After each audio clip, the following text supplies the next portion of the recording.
Hello and greetings, everyone. I don't know if you can hear me. Let me know if you can hear me.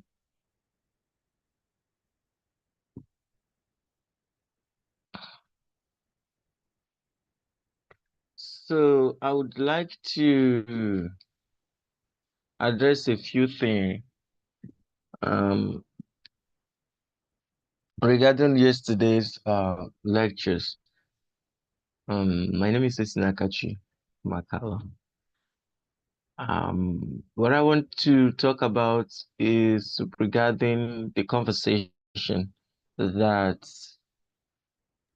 Professor Natasha Vita-Moore had with us with regards to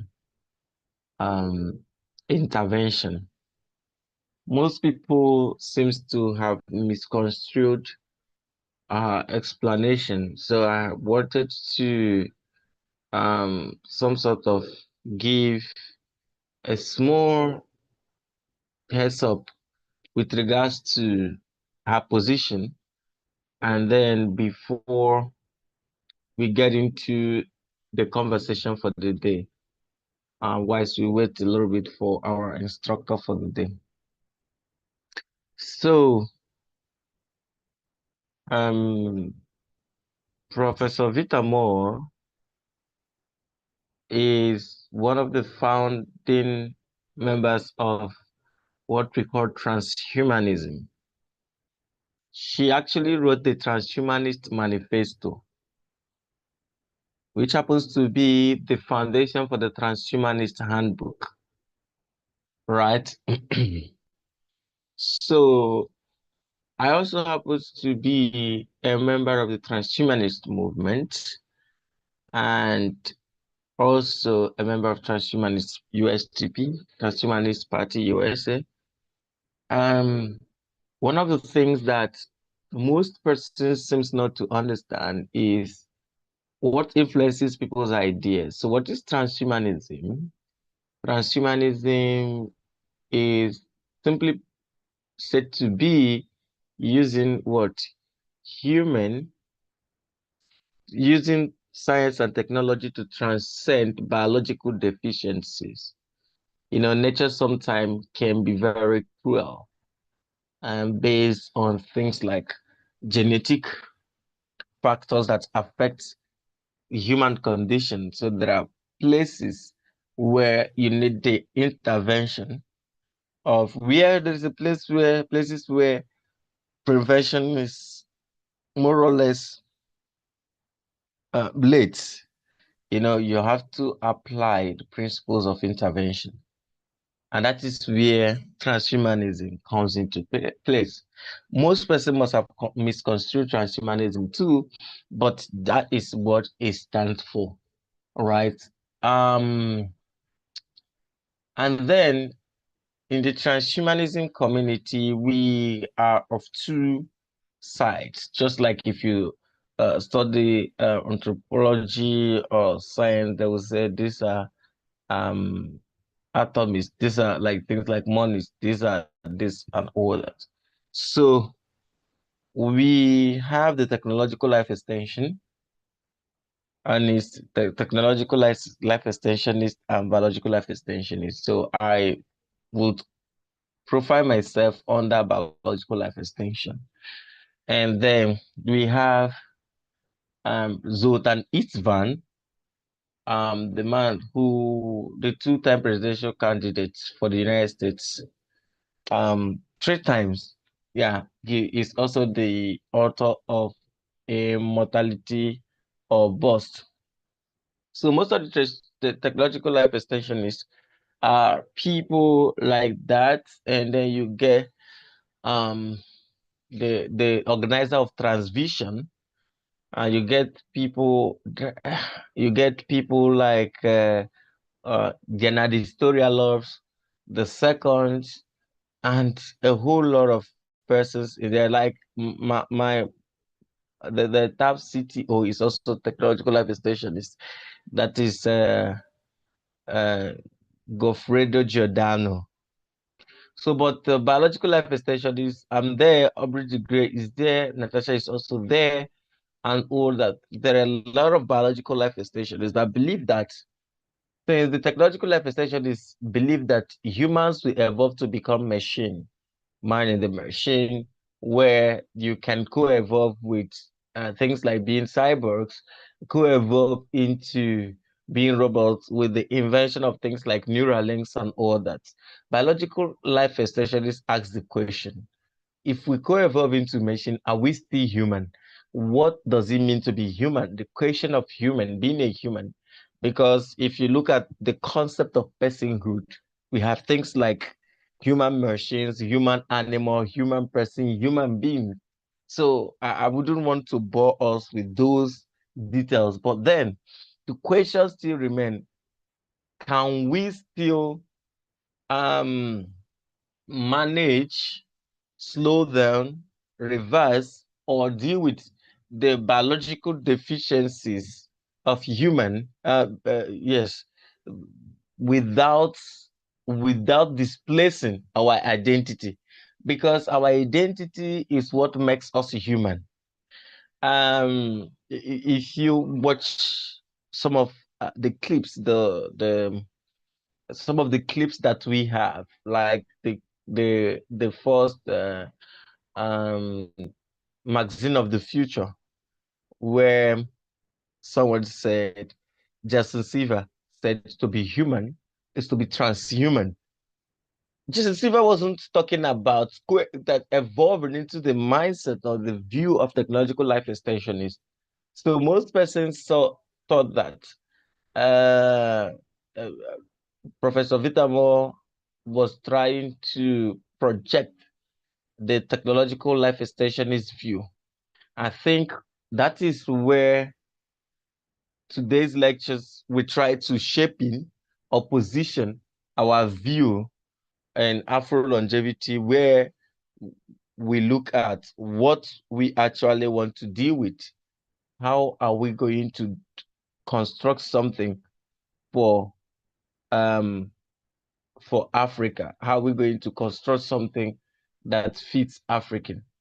So that is it. And our understanding of biological age is completely different. It's not the same with the Western view. You know, it's not the same. We respect old age, but we don't want to tilt towards what getting old with age-related diseases and condition. So that is it. So if you have any question or any concern, I don't know, since that our teacher today is having a network issue. Nigeria is happening to him. If you have any question or you have anything to share, just let me know based on what, or you want to ask question based on what you have studied so far. I'm here.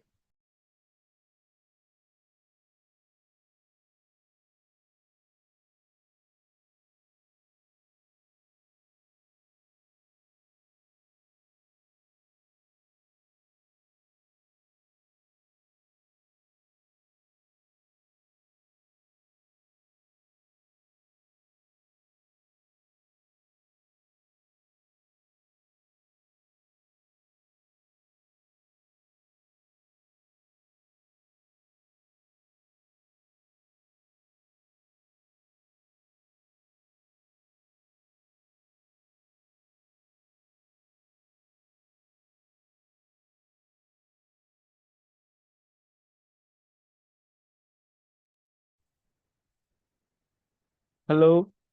Okay, go ahead, Informer. Good evening, Mr. Sinakachi.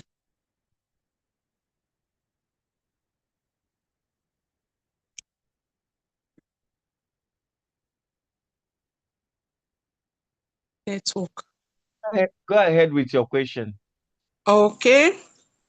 I'm not in this cohort. I joined the second cohort. No, I'm less busy today, so I saw the topic they are treating today. I said, let me join while I still have chance.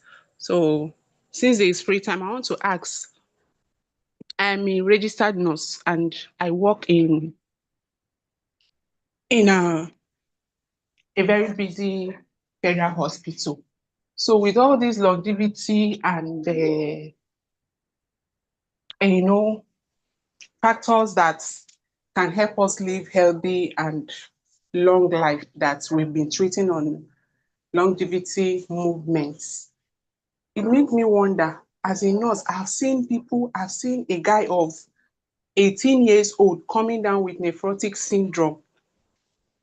Then I begin to wonder, for just 18 years, what did this guy do? Or what kind of lifestyle has he lived that will warrant him to come down with such disease? Then I've also seen women 22. I've seen a girl of 23 years old that had stroke. She never had high blood pressure. She only had appendicitis. So after her recovery, some months later, she developed this BP that lasted for 2 days, and then she had stroke. She had hemorrhagic stroke. So I've seen a woman of 38 years coming down with heart failure, biventricular heart failure.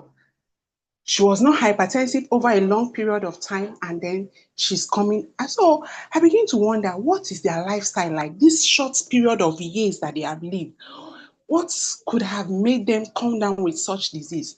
Even me, I'm not exempted. I know the health challenge that I've passed through um, for the within this period of 10 years, and I'm just 36. But sometimes when this sickness come, I begin to question myself, what is that thing that we are doing?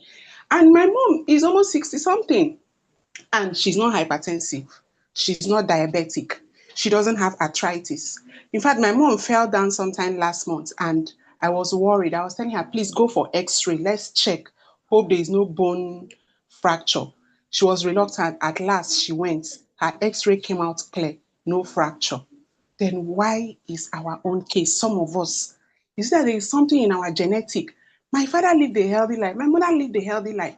Like this guy that was 18 that had this nephrotic syndrome, his father was alive and healthy, his mother was alive and healthy, but he's coming down with nephrotic syndrome. What went wrong? What could be the problem? So this is my question. Okay, thank you so much. I think the biological dispositions of our parents and our own biological disposition is not same.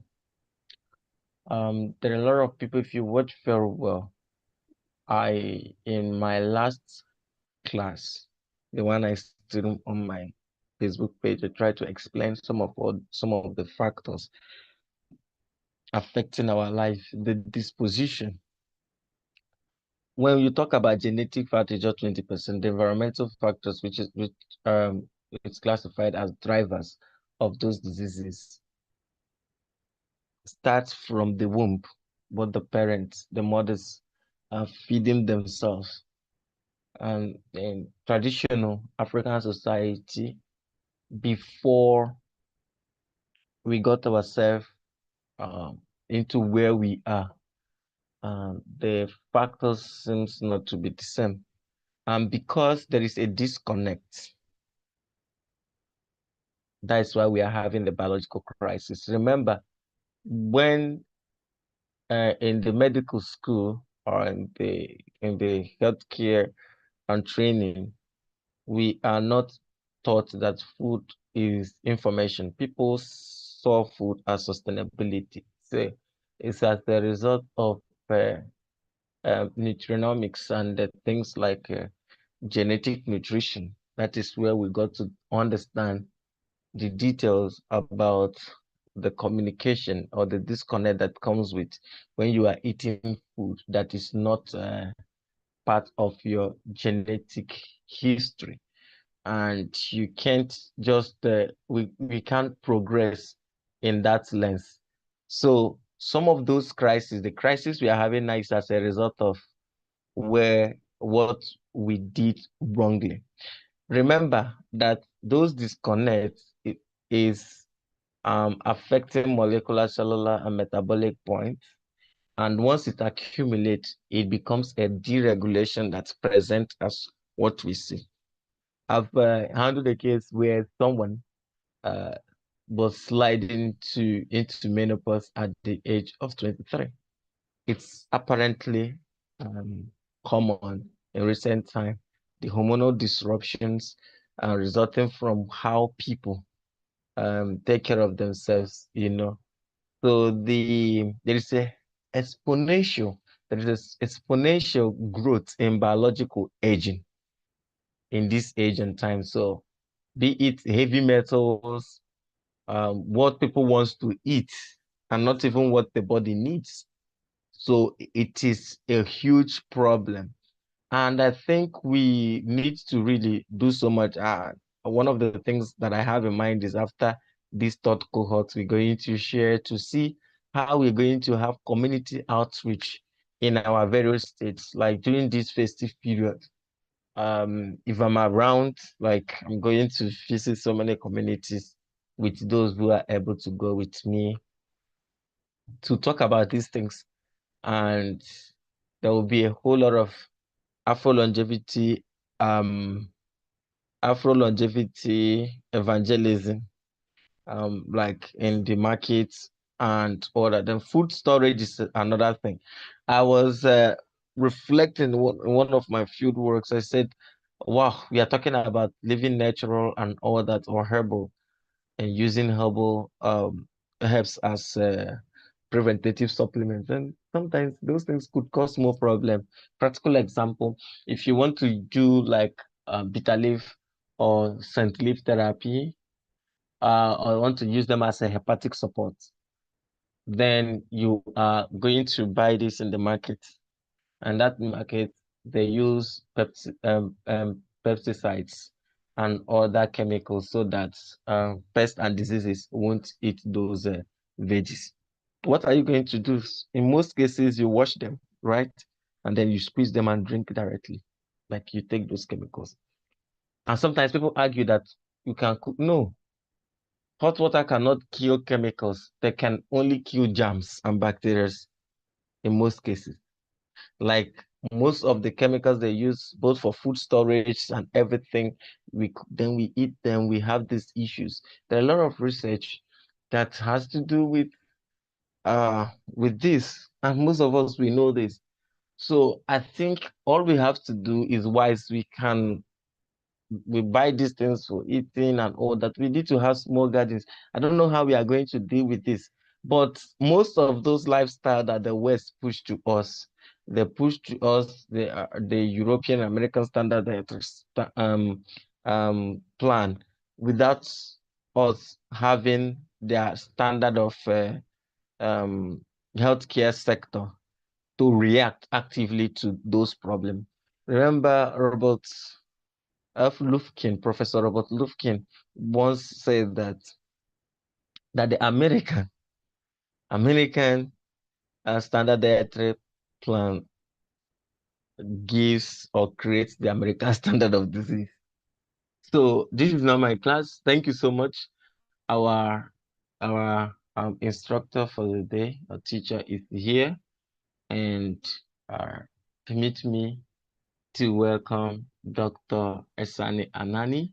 He is the head of research Afro-Longevity Research Unit, and also the president, Nigerian chapter Afro-Longevity Movement. He is a nutritionist and also a food scientist. So thank you so much, Dr. Anani. The floor is yours. Sorry for using your time to engage. Fine. Thank you very much, Professor Osi. I hope I'm loud and clear. Can you hear me? Can you increase the voice a little bit? Can you hear me now? Am I audible enough? Hello, am I audible enough? Yes, you are. I can hear you. Okay. Dr. C, can you hear me? It seems Yes, to have I been can. knocked off. Okay. No, I can hear, but there is a little bit of boost sound. But it's okay. Go ahead and share your screen and start. Thank Okay, thank you very much for having me. I'm so excited to share my insight on one of the topics I hold very dear to my heart and I'm very passionate about because genetics and evolutionary nutrition is a foundation of longevity. So, Professor Natasha has always said that culture is, you cannot separate culture from the longevity science conversation.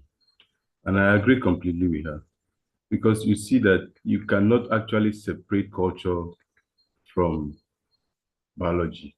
Culture is not separate from biology. So you see that our culture decide what we eat, how we move, who we live with, and ultimately the genes we express over time. So let me share my screen.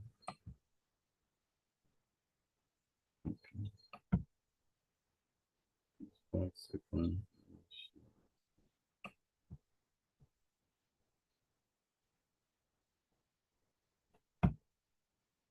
Can you all see my screen? No, Can you all sir. see my screen? No, No, we are seeing your picture.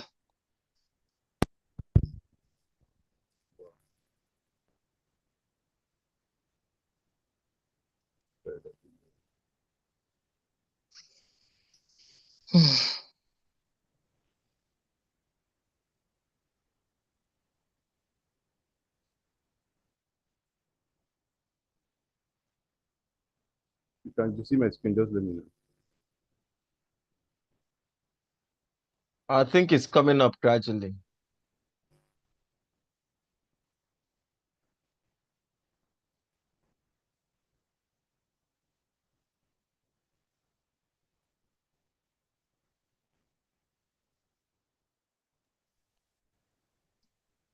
Maybe it's network. Okay. Okay, we can see it now.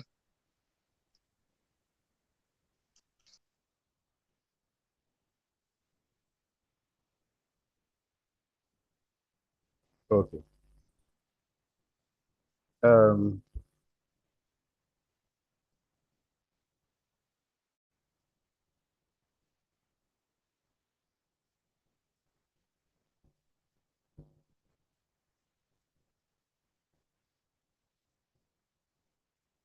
We can see your screen, sir.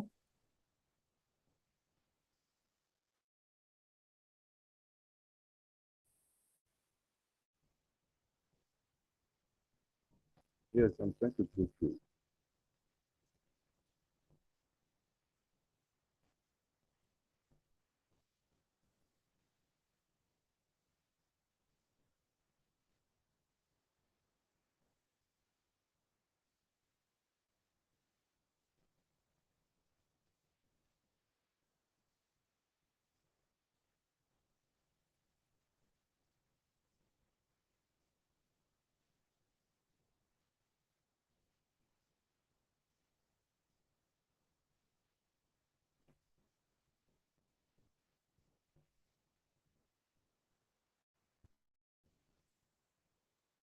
Hello, Dr. Lani. Are you winning?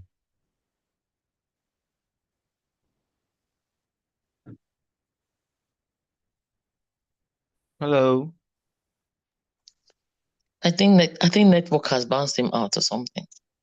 Oh, Nigeria. life is hard. Okay, he is back.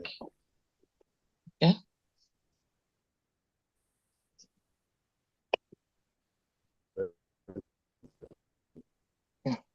Oh, no.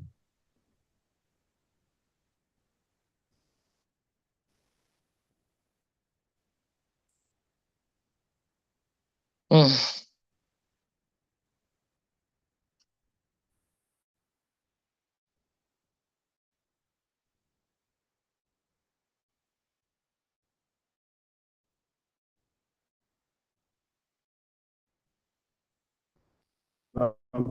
Yeah.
I wish I have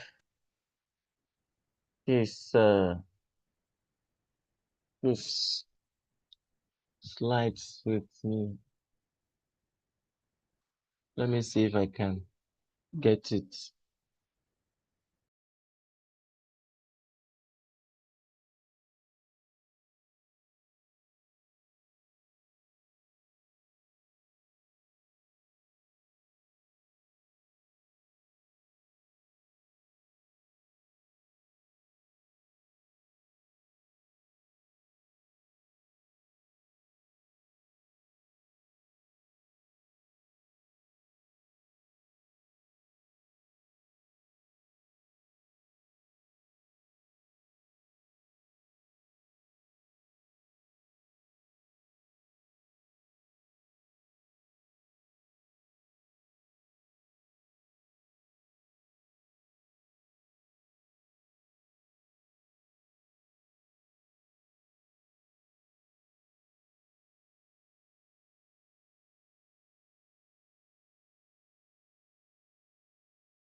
I think our instructor is having small internet challenge. And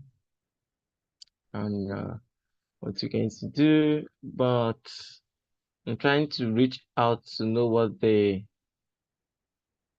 Can anybody hear me? Someone is saying that he or I she can hear cannot you hear. very well. Okay, thank you.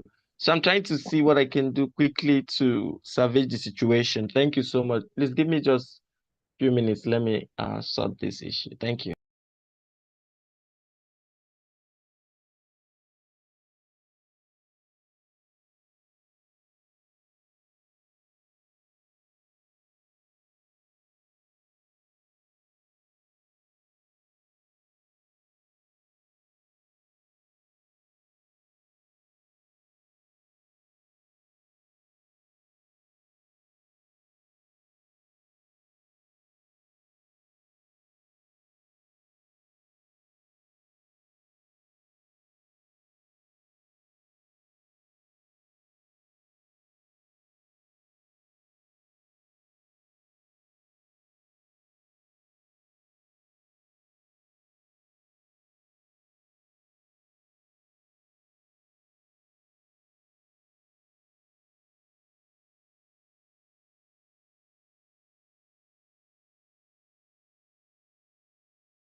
He is back.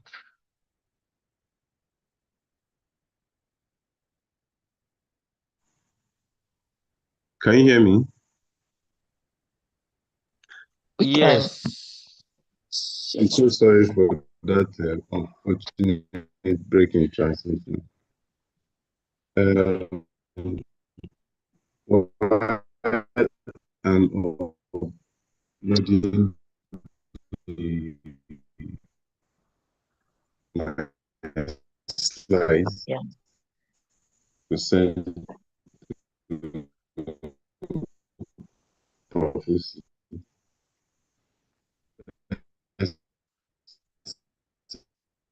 The conversation go so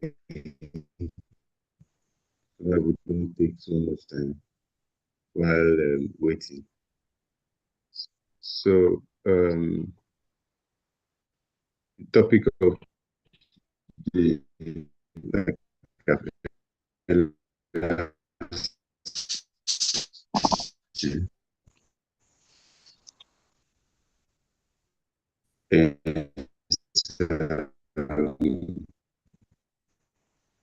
genetic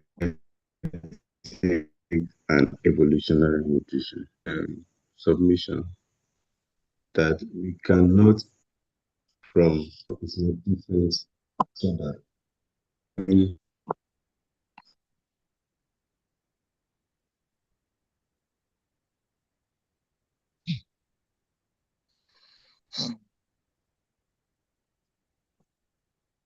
so Africa is the birthplace of humanity. Over the years, we have seen that these genes our ancestors have been able to pass down from one generation to the other. Have been able to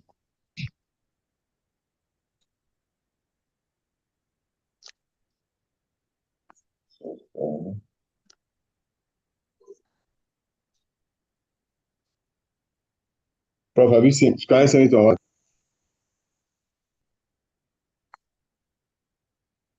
Profosi, are you there? We are not hearing you well at all. We are not, in fact, we are not hearing you. It's you're going on and off, so we are not following. At least I am not following. I don't know about others. I'm struggling to hear, and I'm yet to also get your slides. I'm not with this, but this is what I'm trying to do. I think you can just go ahead, find a perfect place to just talk to the topic. I'm also trying to put something together, and then we wrap it up. So just the most important thing is, even if there is slight, I'm struggling to hear what you're saying. No. Okay. I hope you can hear me better now. Perfect. Can you? Perfect. Yes, perfect. Okay, good. I just changed my location. So Okay. I have the slides here now. So just give Okay. me 2 minutes because it will be you will follow better if you actually see the slides. All right. So let me send the slides now. Can I send it on your WhatsApp or email? Hello. Obviously, are you there? Yes, I'm here. I'm here. I'm here. Just This is not working. You can still hear me? I can no, hear you I very can well. hear you. Very well. I can hear you. Okay.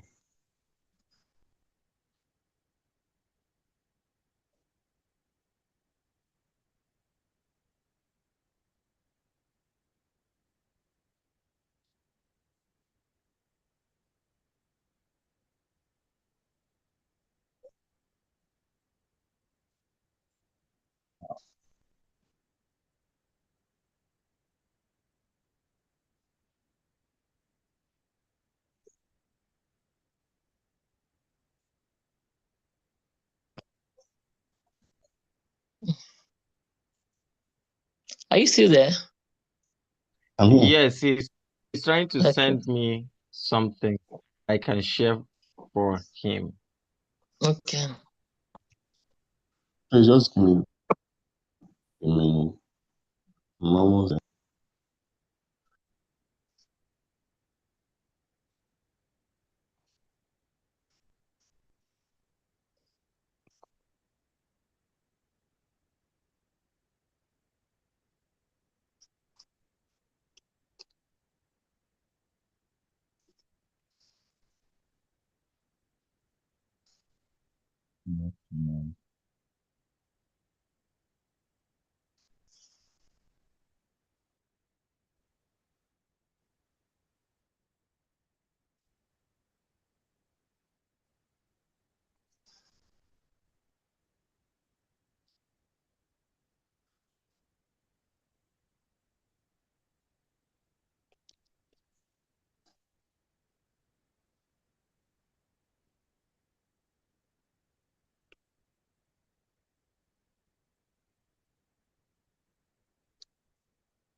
Abusi, please, can you just engage the house? I want to send an email to you just right away, please.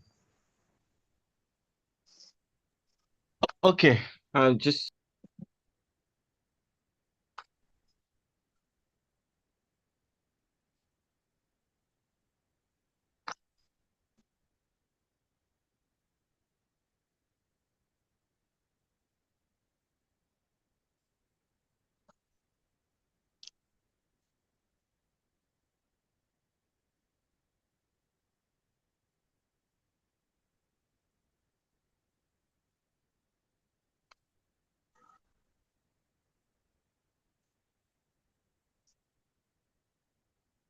Dr. Nani, if you are there, I was I'm able here. to whilst we are trying to struggle now, and when the network started, I decided to prepare a slide for you. I don't know if you can run with this. Can I share? Okay. I prepared a slide for you on this. Please do. Huh? Can I share the slide? Yes, go Okay. ahead, go ahead. Let's run with it. The screen. Can anybody see my screen? Yes. Can anybody see my? I Okay. can see you. Sorry. Okay, this is it. I made this, Dr. Anani. This is it. Okay. So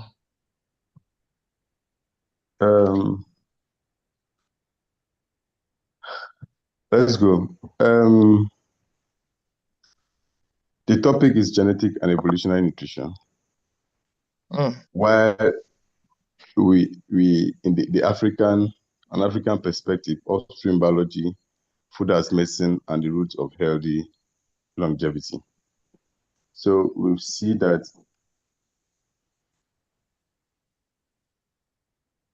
genetic nutrition, it's actually blurred from my end. okay, let me just deal with it from this side. Is that okay by you, sir? Please go ahead. Go ahead. Maybe we'll reschedule his own class now. Okay, so I'm trying to show full screen. Okay, permit me to do this, guys. A sincere apology for the network glitches. And this is Dr. Asani Anani. Our class, in the past programs that we did, he delivered a very interesting, engaging class and teaching with regards to genetic and evolutionary nutrition. And for us, we are looking at it from the upstream biology, which means looking at the drivers of diseases.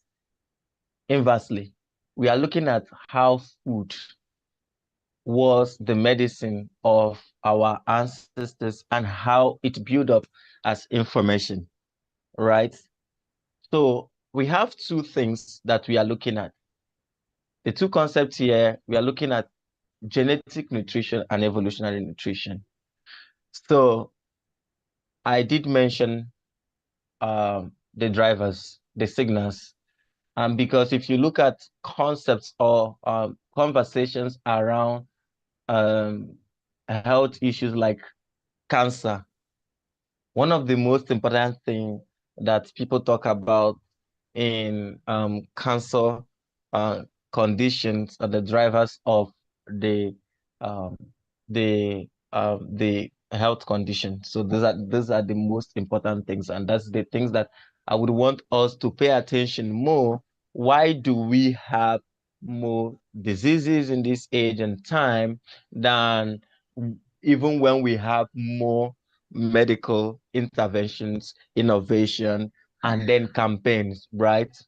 So genetic nutrition deals with how specific foods and nutrition switches our genes on and off, how they regulate our metabolism, inflammation, repairs, or make us age through the pathways that is even known to us like our DNA. So if there is any deregulation, it must happen at the core 3 points, which is the molecular, cellular, and metabolic point. So the metabolic point is, for me, the engine. So where you talk about things like the gout and then things like enzymatic reaction. So every food carries information that is sent to what our genes and the DNA. So evolutionary nutrition now look at what we have been eating over the years and how we've been so healthy for the past 100 years, but then before the past 100 years, and then from the past 100 years when we started having things like food shelf life and then storage and different dynamics of storage, then people now need to tell us what food is. People need to teach us what food is. The narrative started changing. Okay, now, before now, Africans eat in seasons. There are some food that they eat in particular season. There are some fruit that they eat in particular season. And then that is eating in rhyme with nature. And those food are called seasonal foods. And now we had things like fiber food rich foods, and then fermented foods. But all those things now, even if you have them, it won't be as it ought to be.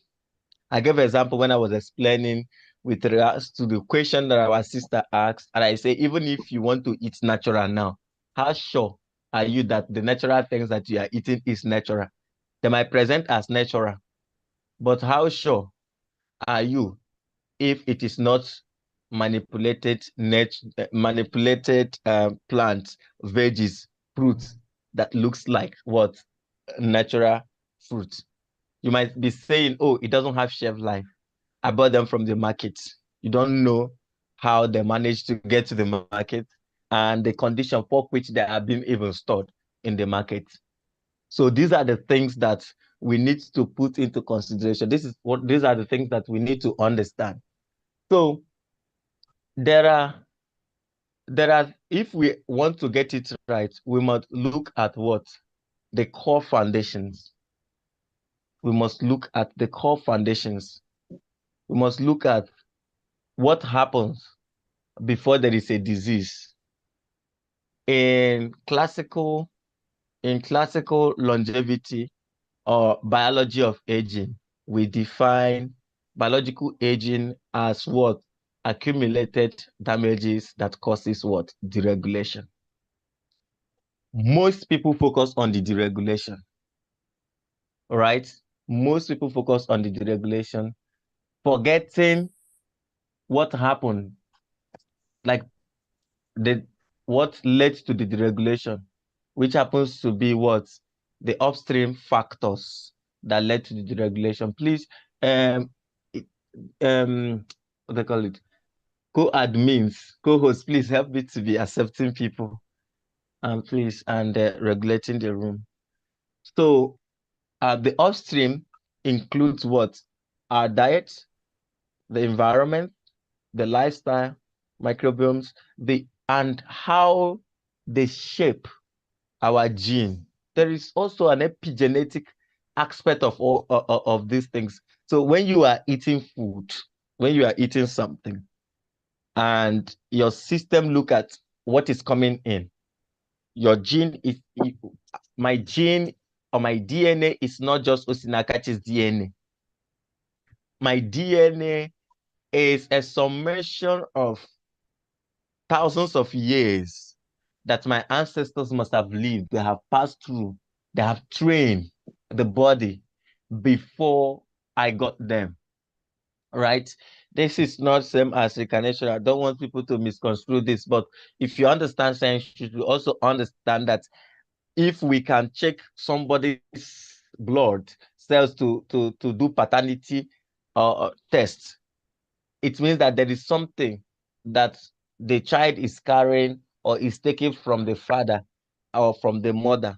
So there are things also that parents, our ancestors must have been eating that shapes the body into the form that we have it today, that they have trained them to understand what food is and what it is not. That's why once you travel to Europe and America and you come back, when you eat, you feel somehow. You feel like, this is food, right? It's not that you've not been eating over the years, but once you eat once you eat a homemade food, your indigenous traditional food, you feel different. So these are the things. So it helps also to shape your gene expression daily when you eat those food. Now, when you start eating foods that are outside your roots, once you start eating food that what we have today, it causes problems, metabolic problems, molecular problems, and all forms of downstream issues, which is the midstream are the disruptions that happen, the damages that happen once you do things the wrong way. You eat outside your genetic and evolutionary patterns. The midstream is the damage that happens, and what then happens, the downstream is the deregulation, where you have issues like diabetes, hypertension, cancer, and other latent symptoms that might present maybe in the life of your kids. Precision medicine, where you do things like endogenous sequencing, can tell you that most of us have disposition that might not present in our own lifetime, but in the life of our kids. So which is why a responsible person should even be more intentional about the life that they will pass down to the next generation, So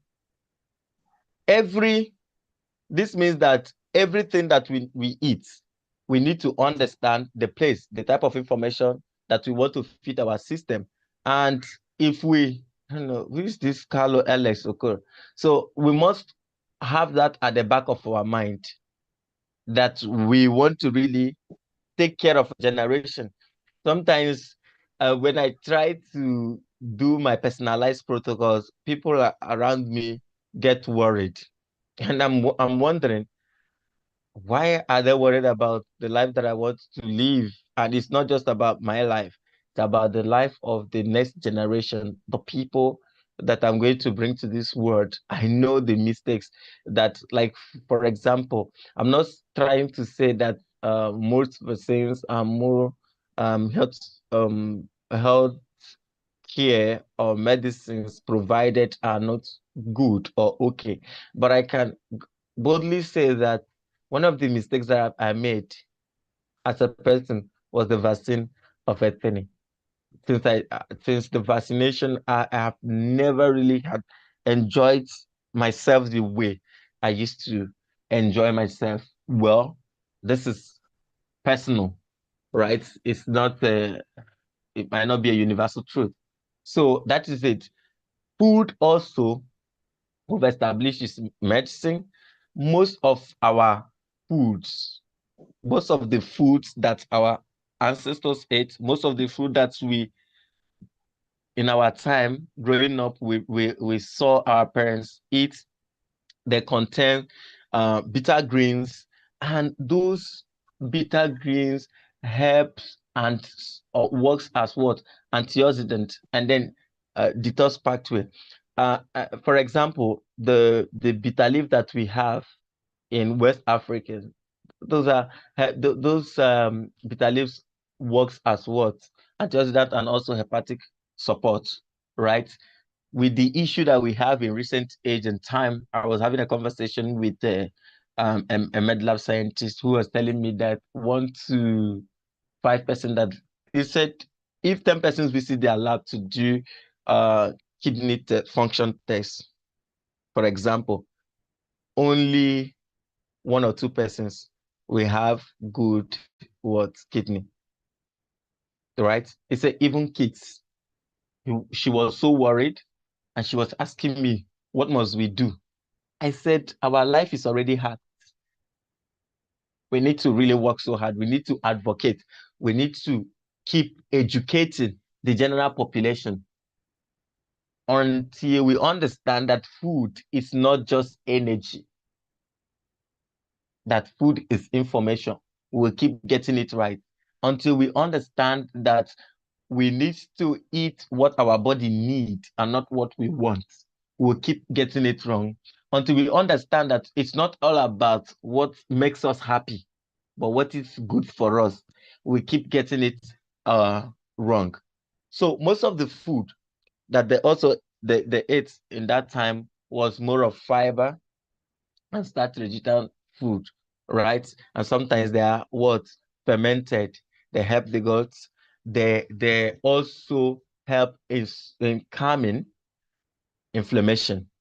If you look at those days, because it's not about the food, but how, right? Professor Vitama will always say that what you eat, how you eat, when you eat, and how you interact with your environment makes your longevity, right? Today, we are talking about intermittent fasting.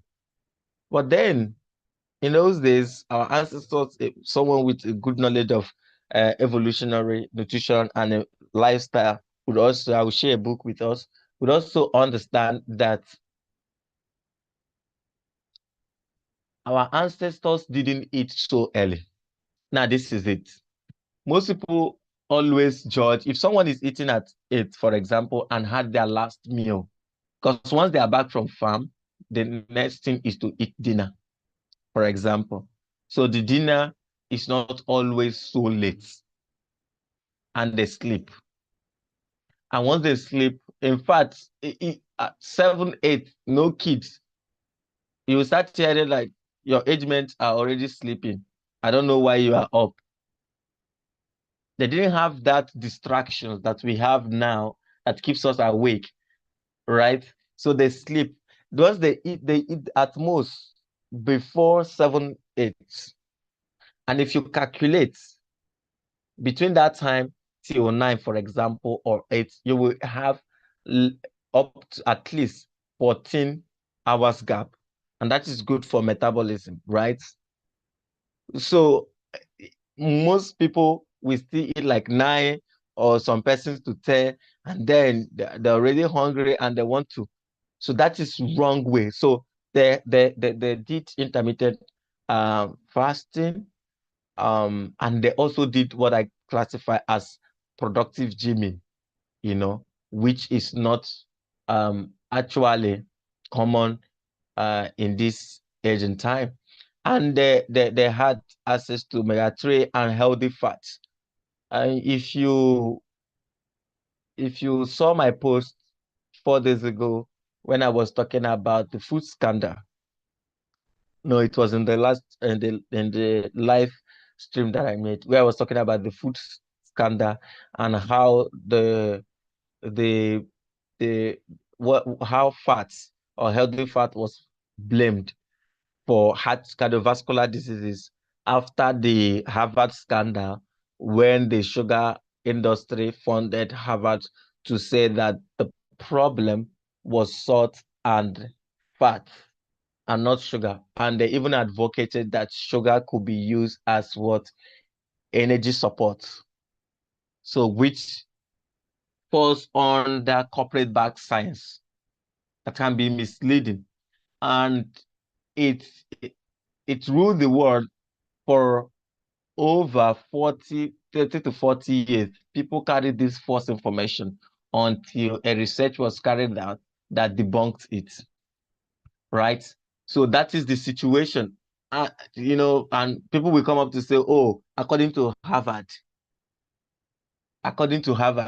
But then we forget that system could be what? Coerced or robbed to do the wrong thing. So that is it from there. Okay, so we all know Georgia, yes, Georgia Ede and the works of Robert Lufkin cited strongly that Africa must get said Africa might get everything wrong, but not the aspect of nutrition. There are things that we need to learn from Africa, especially when it comes to nutrition.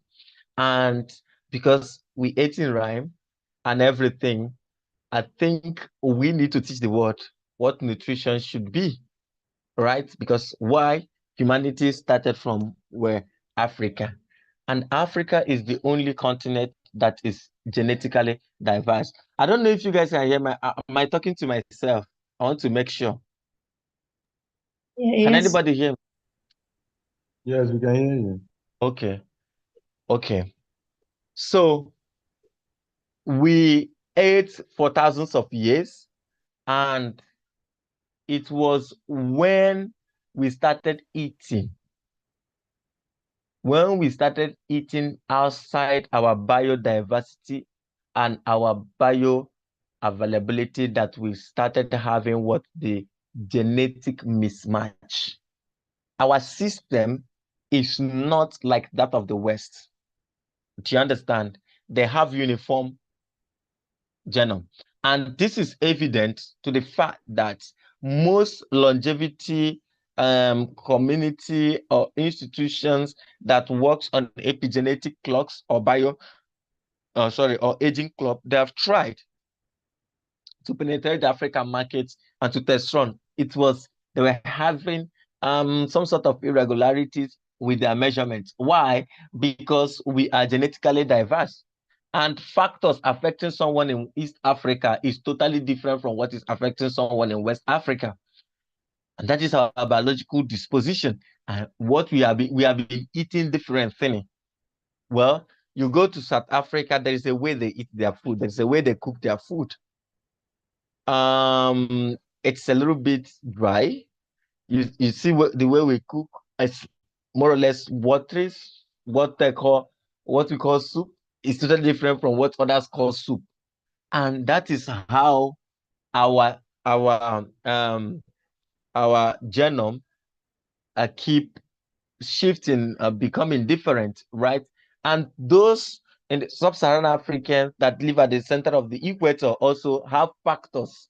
Also, we eat palm oil, and palm oil is what? The only oil that is very suitable for a ketogenic diet. Because if you watch our evolutionary nutrition closely, you will see that there is a thin line between what we practice in ketogenic and what mild paleo diet, right? So we were like the hunter-gatherers, we ate more of meat, and then with some sort of veggies and grains and all that, So, but when we now see trends. When we start following trends, someone will say, oh, I'm a vegetarian. People from the Mediterranean area, and someone will tell you olive oil is the best oil. Then palm oil causes cholesterol. This person never tested, never lived with people eating. They don't even understand how our genetic, our nutrition evolved, our evolutionary nutrition evolved.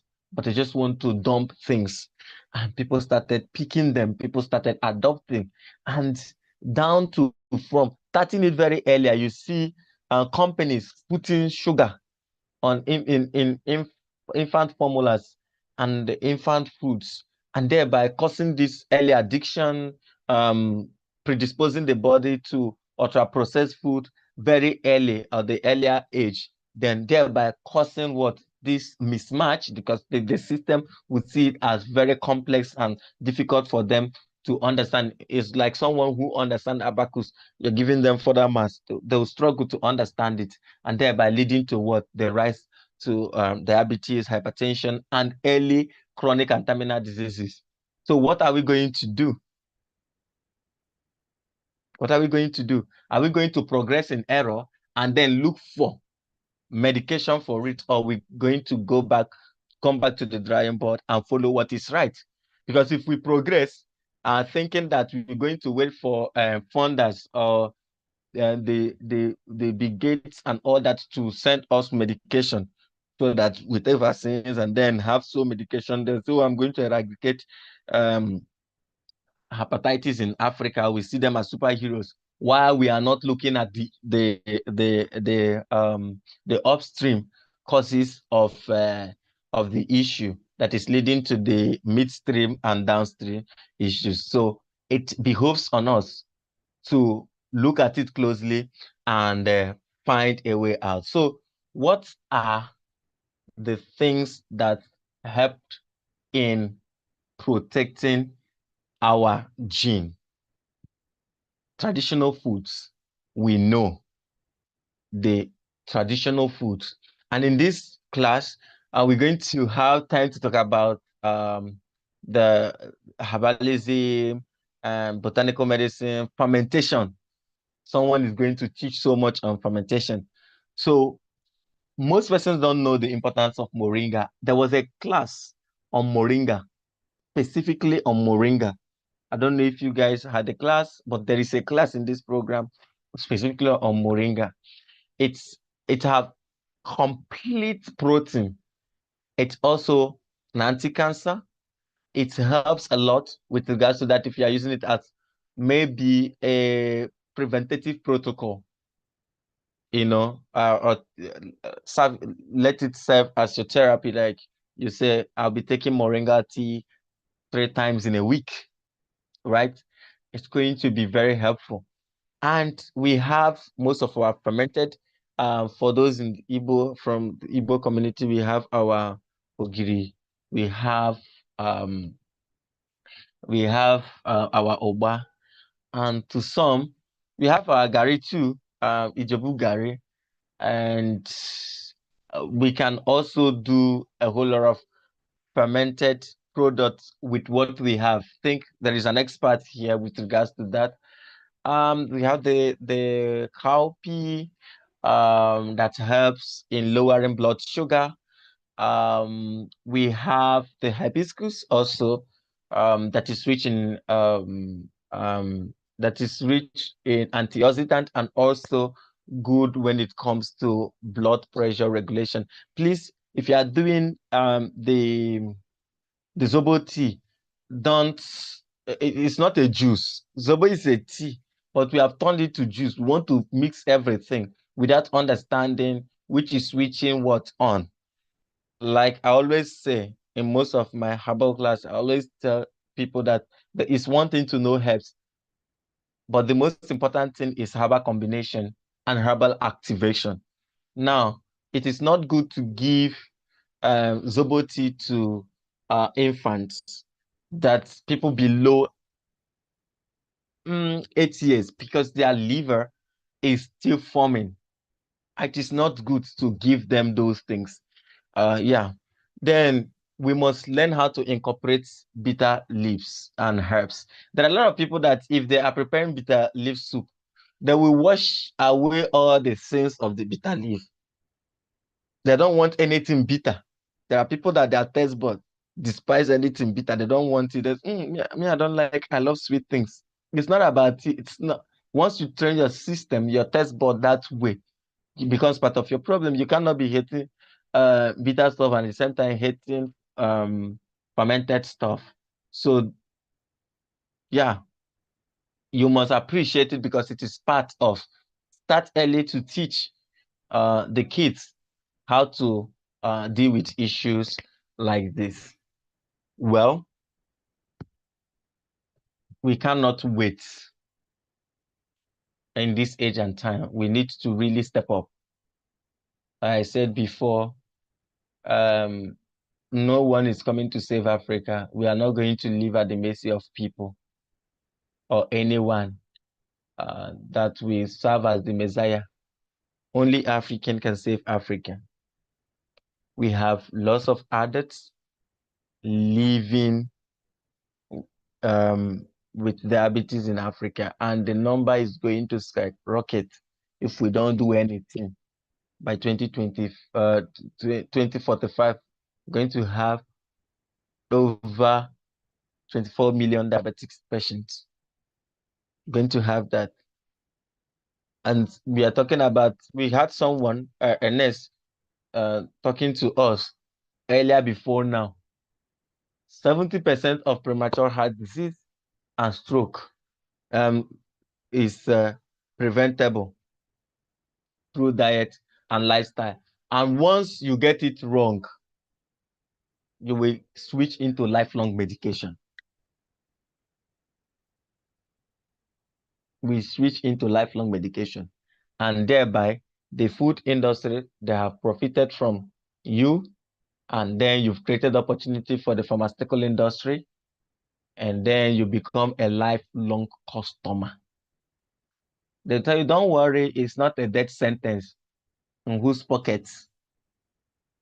And then you are training your gene to be predisposed. Next thing is that your child is also eating those food. Then the first, once they start having the early symptoms, they start medication early so that you don't have issues. Your father had it. Once they tell me things like it is genetic, I'll ask, in the last 50 years and 100 years, did we have this such in chronic and terminal diseases? How did it all of a sudden becomes a genetic factor or issues? So which is why the food we eat is the single most modifiable driver of healthy lifestyle. And we must look at it closely. So here are the 5 evolutionary nutrition principles that we mapped out. So you have to eat your indigenous plants, diverse foods, seeds, herbs in modulating. I think it was Dr. Anali that said one of the things that he keeps hammering is that we must stop Jewishing our fruits and so many of our food. And he talked about the importance of eating vegetables, the veggies, because it contains dietary fibers that helps to protect our genes and then protect our cells also. So we must also honor nature. I keep on teaching. I've written a lot on foods in their season and fruits in their season for Nigerians and to some, you know. And when you eat food out of their season, especially fruit that contains fructose, what are you doing? You are over stressing your liver. That's where most people they say, oh, I don't take alcohol. I don't know why I am having these liver issues. Then some spiritual leaders will say it is a spiritual attack. But know it today that fructose, when you take fructose so much, it causes non-alcoholic fatty liver problem. So you must eat fruits in their season, have time to fast for certain things, give nature time to regulate itself. So then we must learn how to choose whole fruits over refined food. So slow down in certain carbohydrates and certain foods. Eat natural, eat native. It's very important. So once you start eating them refined carbs and all that, then you are what? You are stripping them of their natural nutrients, and then you are taking the chaff, thereby stressing your biological makeup. It's very important that we ferment foods that needs to be fermented. And there's a reason why our step, which is the otaraji, that is the pounded yam, and the cassava, which is the fufu. There's a reason why they are processed the way they are being processed, and it is for immunity. Fermented foods helps to build immunity, and our instructor who is going to teach on fermentation will take more time in explaining these things. So we must reconnect. The last but not the least is we must reconnect with our culture, because what? Longevity is cultural, right? It is in your ancestral foods that your biological makeups get the correct data sets to help your cells and DNA and your biology to function very well. Yes, because it is evidence on how they have been what? Trained and engineered for thousands of years, right? So I'll close that we must understand the basic principle that food is medicine, and not just that it's medicine, it is the map that our cells, our biological makeup follows to help us live longer and healthier. So, yeah, I will end with that. And then if there are some things that Dr. Anani would want to add, and he will add.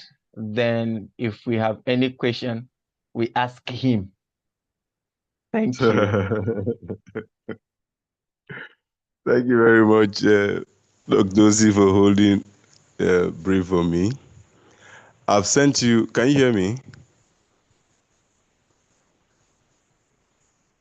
Hello, can you hear me? Yes, I can hear you. Yes, I've sent the slides to your email, just in case you want to share with them. So let me just conclude by just saying a few things. I don't know if I can do that for 5-10 minutes. Yes, go ahead. Go ahead. Okay, as a point of laying more emphasis, we have established the fact that our health is shaped by three powerful forces. That is our genetics and our diet, as well as our lifestyle, how we live each day. And our genetics contribute just 20% of how healthy or how we come out, while our diet and lifestyle contribute 80%. And I would want to say or emphasize that there are 6 pillars of this diet and lifestyle that contribute to a healthy living. So I'll just briefly state them. Number 1 is our diet, like I've talked about.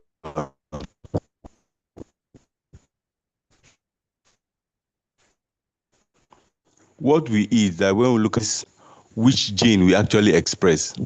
So you can have a particular gene is for, let's say, resilience of survival, as the case may be. but that gene was only expressed because of a particular diet our ancestors were eating. So if you don't eat those diets, those genes will not be switched on. So it's very important that we get it right, because we have seen the paradox of how our genes were built over the years to be resilient. They were built to live long. Our ancestors were able to beat the old age sicknesses because of what they ate. And we've seen the nutrition transition. That is the reason why there's a high level of these non-communicable diseases, obesity, diabetes, cancers, and all other respiratory diseases and all of that. So basically, diet is very important. Then the second pillar is sleep. I want us to understand that sleep is very important. And our ancestors knew the circadian rhythm. That's why they lived, they ate during the day and slept in the night. Because when you sleep, it gives the body time to repair itself. Because the body in itself is a very powerful healing machine. So during that sleeping time, there is what we call autophagy. The body helps to milk every bad cells in the body and it expels them out. So you only need quality sleep. You see these days that some people just look at the screen, they hold their phones until they sleep off. But you need a particular about 7 to 9 hours. That's when you move through the 3 stages of sleep: light sleep, deep sleep, and sharp sleep. So it is at that point of this sleep, that's when the body starts to work. But you sleep light, you have that light sleep and you wake up, you rush and you think you're doing well. That is very wrong. Then the next is physical activity. We cannot talk so much on that because, Prof, you've said so much about how our ancestors were. How do you call it again? You called it gymming. Is it practical gymming? But we see these days that some people just go to the gym because it has become something of a lifestyle. They're not going there to actually exercise. It's a social gathering now. So they don't even know the importance of physical activity. Then the fourth one is stress management. Ancestors knew how to manage their stress. They had not just resting or sleeping. They had plants they ate that contain adaptogens. They contain stress suppressors. They had all these herbs, and they were not just eating it out of context. They knew, had reasons why they're eating them. There were some plants that you don't just eat in the morning. You must eat them in the evening. So they had this wisdom that helped them survive all of this. Then another thing is, another pillar is exposure to toxins, cigarettes, alcohol, excessive alcohol abuse.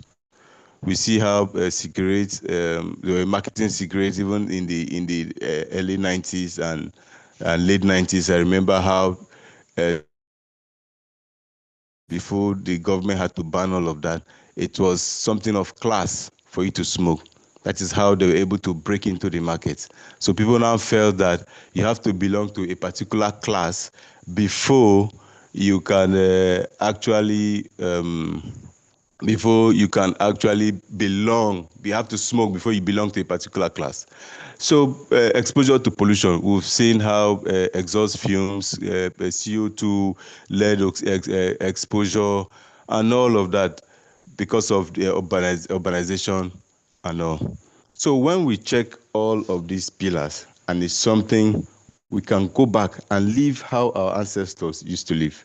You talked about some people will now say, okay, if we have the genes now that are actually you are eating. Okay, our ancestors had these genes because there was a transition where they ate in seasons. So the genes that actually activated to store food during the periods of abundance are the same genes that help them later on to use up these energies during a period of famine. But now we have abundance. So people will now ask, okay, now that we have food all year round, what happens? Professor C talked about intermittent fasting. Yes, there is, we have to eat. Another thing is portion control. You don't have to eat because you want to fill your stomach. You need to eat what you need. And by the time you eat from all the classes of food, you have an adequate diet, a balanced diet. It is possible for you to be filled, especially if you eat lots of fruits and vegetables. You have this feeling of satiety rather than eating. Carbohydrates in itself is addictive because the end product is sugar. So no matter how much you eat, you'll be surprised that you eat a tall mountain of eba in the night, maybe by 10 p.m. and by 7 a.m. you're very hungry. What do you think happens like that? So the problem actually is not our genes. The problem is our environment. So I would also want to briefly talk about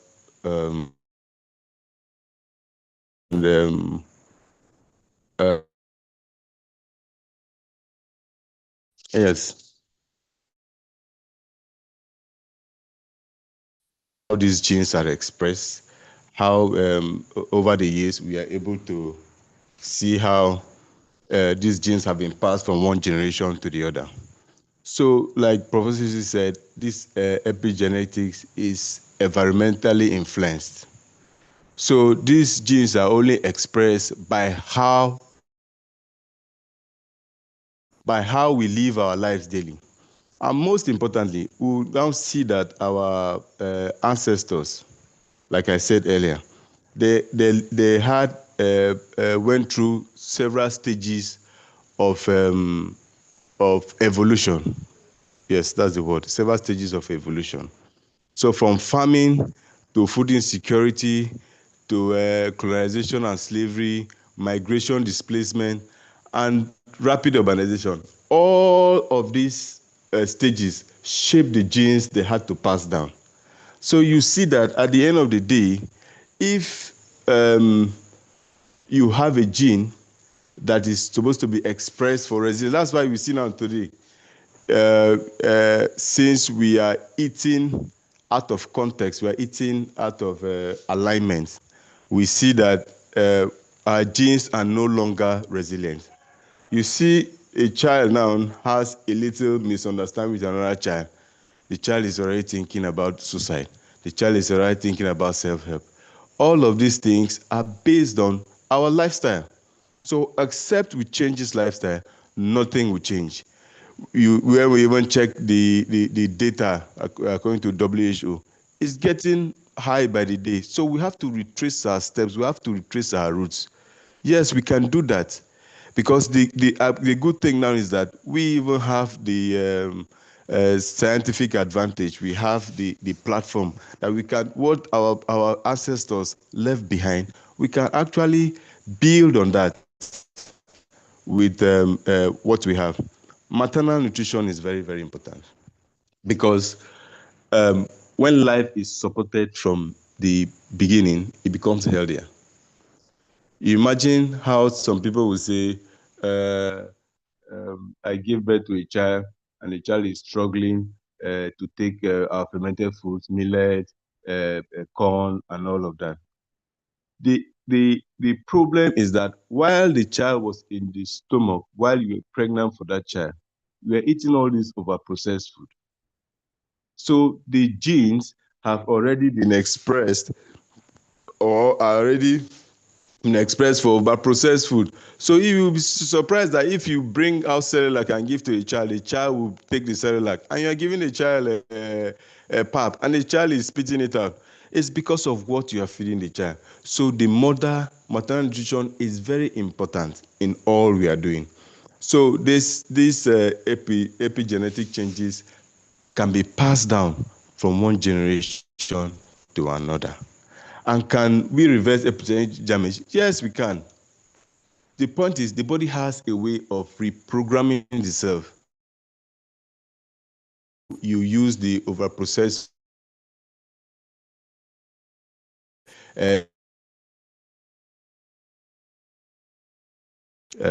gut health, but I won't talk about that because we have a is going to elaborate, is going to talk about the biochemistry, the anatomy and physiology of the gut and all of that, and how fermented foods actually impact and help increase this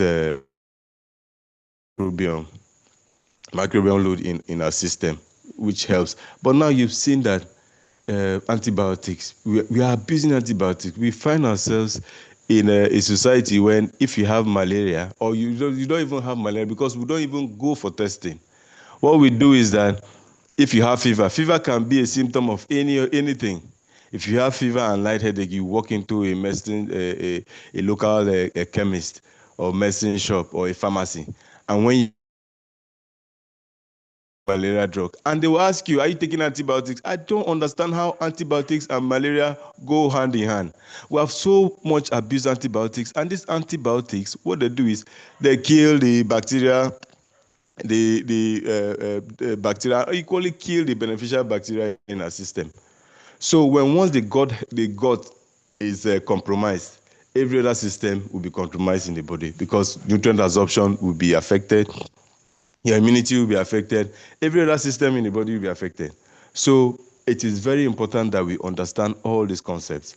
And the only way we can understand that is to see that we have to go back to our roots and see that we actually live how our ancestors lived, but in a more modernized way. We can actually do that. We can achieve that. Because you see that, like I said in my opening remark, that culture is what shapes everything. We cannot import the European standard or the European protocol to come and tell us how we should age or how we should live healthy. Because at the end of the day, in one of my slides, I talked about how even in Africa, different regions, each region, they will come and tell us milk.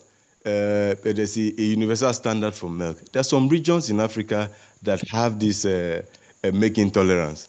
So how do you marry that? And you're saying that there's a universal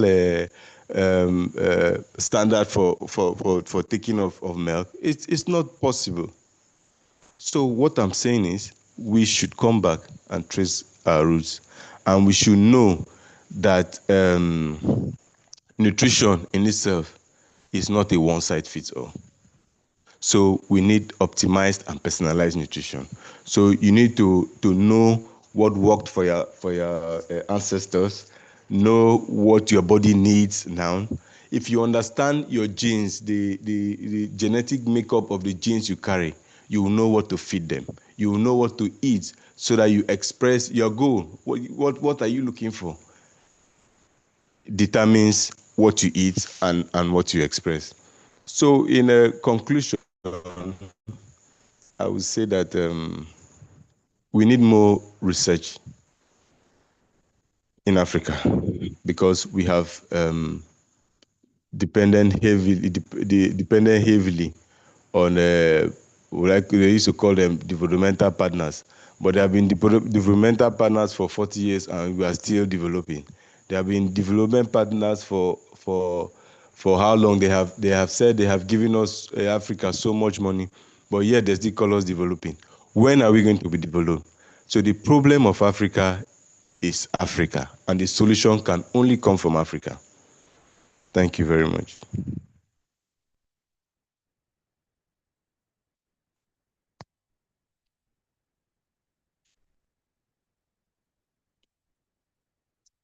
Can you hear me?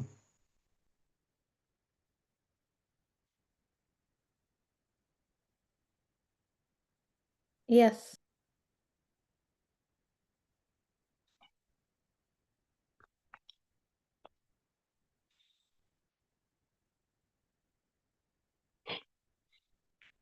Okay. There was something, Professor. While Prof. OC is still trying to come up, Professor PLO Lumumba said something, I think last week, at the Delta State Economic Summit. He said he was so quick to talk about the world and all of that. But then, are we in charge of this AI we are consuming?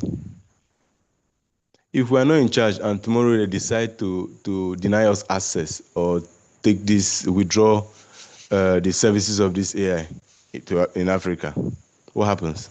We have to go back to the drawing board. We have to go back to we have to go back to the Stone Age, and we'll be left and we'll be blind.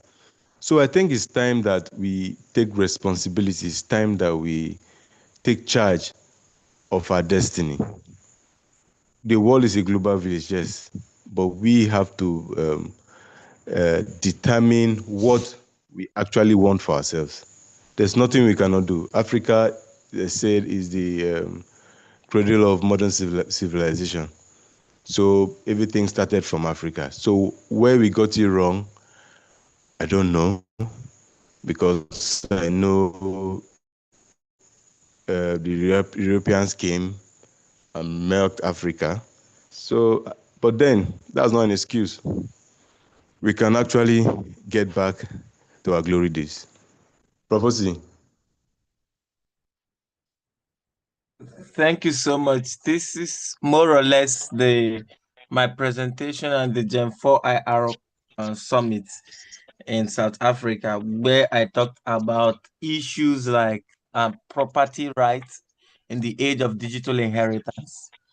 In my presentation or keynote, I did mention that we don't even have any property in the age of digital inheritance. We are heading into the age of Neuralinks, and we are even edging it towards the age of mind uploading. So who owns the ideas that day? So I say, please stop those things. Let's stop talking about those things. Let's talk about, do we even have a cyberspace in Africa? Can anyone? Do we even have everybody is using them Google, them Apple thingy. We're using things like the Amazon and all that. Do we have our indigenous? Do we have our indigenous social network? do we do we have our own private where we can host apps? So Prof. Lumba is even going far. So if you develop the AI model, where are you going to host it? What is his name? Um, Ifeanyi Okeke is building something on what they call it crypto blockchain, independent blockchain system and all that. Where is the support? Nobody is interested. So I think there is so much that we can do in this great continent if we really like ourselves. Paul Spiegel, our legal advisor, was saying that Africans should start taking care of their bioavailability. He gave us examples of plants that were taken from Africa and they went extinct. I don't know, is anyone here who attended that class? He mentioned some plants. Peace, you ought to have been in that class that day and said those plants doesn't exist again and no African I can explain. He gave numerous examples. And he said, how are we going to, who is going to take care, who is going to be responsible for all those things? We have leaders that doesn't even care. They don't even take treatments in Africa. I think if we start creating more awareness, having these communities where we teach them and then have the opportunity to counsel some persons, let them understand what is going on, it's going to be a plus. In one of your teachings, Dr. Nani, you did mention that if it's not about teaching these things, if you can tell one or two persons about what you've learned, is a plus to what we are doing in the community. So it's time for interaction and contribution this is not a show thing.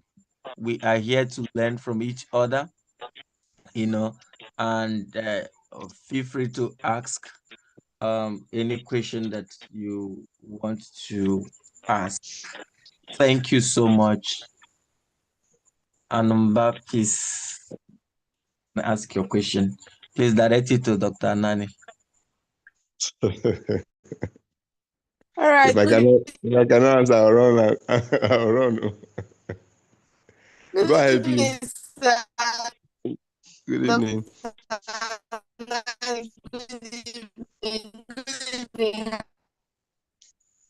So my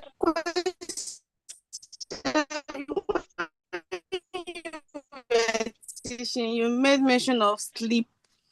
Ask a question because I cannot say that I've slept very well. I still found myself even walking till the midnight, maybe 2 a.m., 3 a.m. I'm still awake. So please, I want you to explain to us or to me directly how we can manage work and sleep, because it seems like I have more work to do. Find out that maybe during the day I'm having this headache or I'm feeling stressed, but still I still have more to do. So how do I marry this to what do I do? Because I still have more to do. Like today, and after I've had 2 meetings already, and I'm in the third one, and I still have more to do.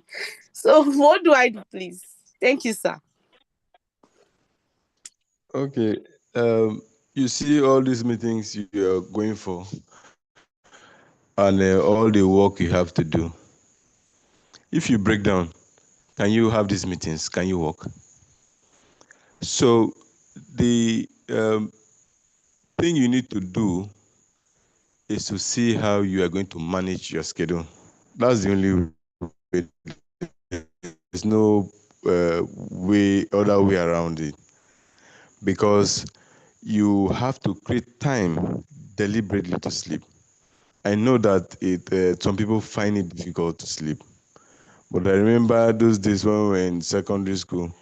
Anytime you find it difficult to sleep, if you just carry your chemistry textbook and you start reading all those chemical equations, sleep will come. But that's on the lighter note. What I'm saying is, if you find yourself in a position where your health is the only thing that matters, that's when you know that you just have to learn stress management. Stress on its own is what makes you find it difficult to sleep. If you're too stressed, you see that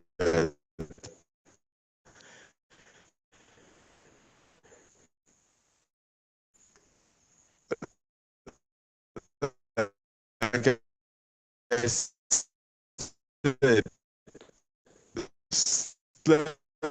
stress and inadequate sleep, they affect the gut.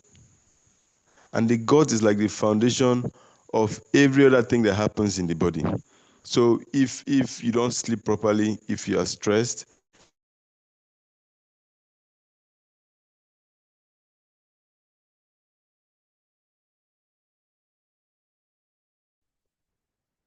Okay. We lost him. Lydia, please ask your question. Thank you, sir. I'm here. Good evening, everyone. Good Can you evening. hear me, please? Yes. Okay, thank you so much, sir. Thank you, Dr. Anani, for that wonderful class. It was really, really enlightening. I have a question, and my question would revolve around a very short story. I'm going to be fast, not up to 2 minutes. So you mentioned the three pillars to be sleep, quality, stress control, quality sleep, and emotional commitment. So I was not really the class was a bit, I was a bit on and off because of my network. So I want to assume that this emotional commitment you're talking about, social interactions, relationships, and all of that. I don't know if I'm right about that, but here is my question. So say for a child, let's say there is a child was born and the child lost both parents. The child did not grow up with both parents and does not have any form of connection with the parent. So that child keeps jumping from one relative to another who have different, who gave the child different training and different perspective to life. So the child now grows up to have multiple reactions, emotional int-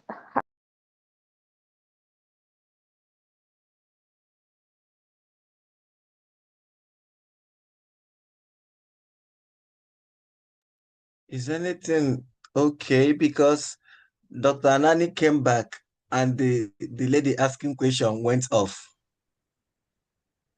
It's as if I was talking to myself. No, you've been off since. The So network. someone was asking a question, and once you came in, the lady's network went off. Oh, but I tried to answer the question. At what point did I go? From the beginning, sir. Oh, wow. Okay, let me just summarize. I was saying that it's important that you manage your stress and sleep, because at the end of the day, the work you're talking about, the meetings you're talking about, if you break down, there's not going to be work, there's not going to be any meeting, because this lack of sleep and stress, they raise your cortisol level in your body and reduce the production of the feel-good hormones like serotonin. Dr. Bolden had told us in one of the classes I was privileged to attend that the gut in itself has its own brain, and it produces about 90% of this serotonin. So you see that if you don't sleep properly, because it's when you sleep deep, like I had mentioned, that's when the body goes to work to see how to detoxify the system. And you're not sleeping, so the level of cortisol is rising, and that causes inflammation. And you know what inflammation does to the body. So I would suggest that you look at your scale of preference, because at the end of the day, if you don't sleep and your health is the only thing that matters at that point, there's not going to be any meeting or work to do. So just try to strike a balance, and you can stay a day without sleeping. Don't make it frequent, because it accumulates. Yes, that's the word. It accumulates. Thank you. Thank you, sir. I hope that helps. Yes, sir. Thank you, sir. You're welcome.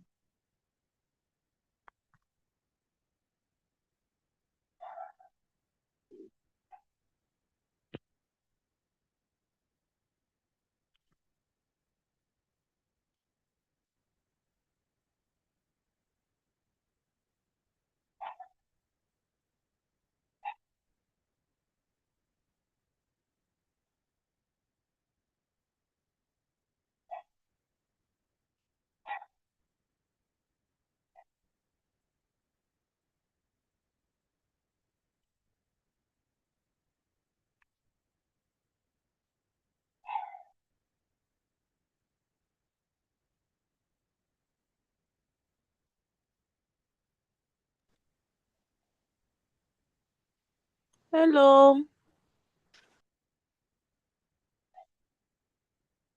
Yes. Can you hear me? I see on Hello. the on the So- on the sorry. chat. Okay. Sorry, Dr. Nani. Lydia, you are back. Lydia was asking based on epigenetics and gene, and she's back. She was talking about living a child whose parents died earlier, and then the person was living with one relative to the other. And I wanted her to finish her question. That question makes sense to me, so that we can now move to Dr. Nancy's question. Thank you so much, sir. I guess I got kicked out. Can you hear me now, sir? Yes, go ahead. Okay. Should I start all over? I don't know if you got the first part. No, please No, just start he over. wasn't there. Just start over. Just go straight to the point. Leave the story. Just go straight to the point as I tried Okay. framing it. Okay. So let's say that a child. Okay, cool. Okay. So let's say that there is a child who grew up with different parents, a child who was orphaned at an early age, say as a toddler, and then the child was passed down from different relatives. And so that child got different perspectives to life from those relatives. The child got to experience life and different emotions, anger, love, peace, and all of that. So my question now is that, is there a kind of emotional interaction that that child now as an adult should have that is considered a normal one? I don't know if you got my question. Yes, And I do. okay, sir, thanks, sir. So, and if not, um, if the child has different characteristics and different perspectives to life, is there a way to correct that wrong emotional interactions that the child, now an adult, is having with different people? That is my question, sir. Thank you. Okay, thank you very much. A very wonderful and interesting question. Thank And you, we sir. talked about, remember, we talked about how we are influenced by our genes and diet as well as our lifestyle. And it was Okay, sir. established that 20% of that influence is by our genetics, our genes. So whatever genes that had been passed by the child's parents, his biological parents, those genes are there. Remember I talked about maternal nutrition, depending on what the mother was having while she was pregnant for him or her. Then now, he or she now moved from one foster home to the other, accumulating epigenetic damage based on lifestyle and maybe, let's say, the kind of diet that the child was exposed to. And I had talked about, I said or had mentioned that these epigenetic damages can be reversed. If you understand information,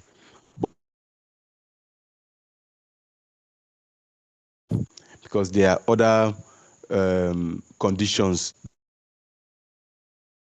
so you can actually live a healthy life.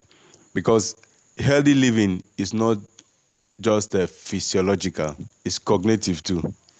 Like you said, the child has anger issue, trauma, and all of that can actually be reversed if the child is eating whole foods, leaves away processed, over-processed foods and sugar. They minimize sugar intake. Then the child is involved in physical activity, stress management. And another very important aspect is getting in tune or in connection with nature.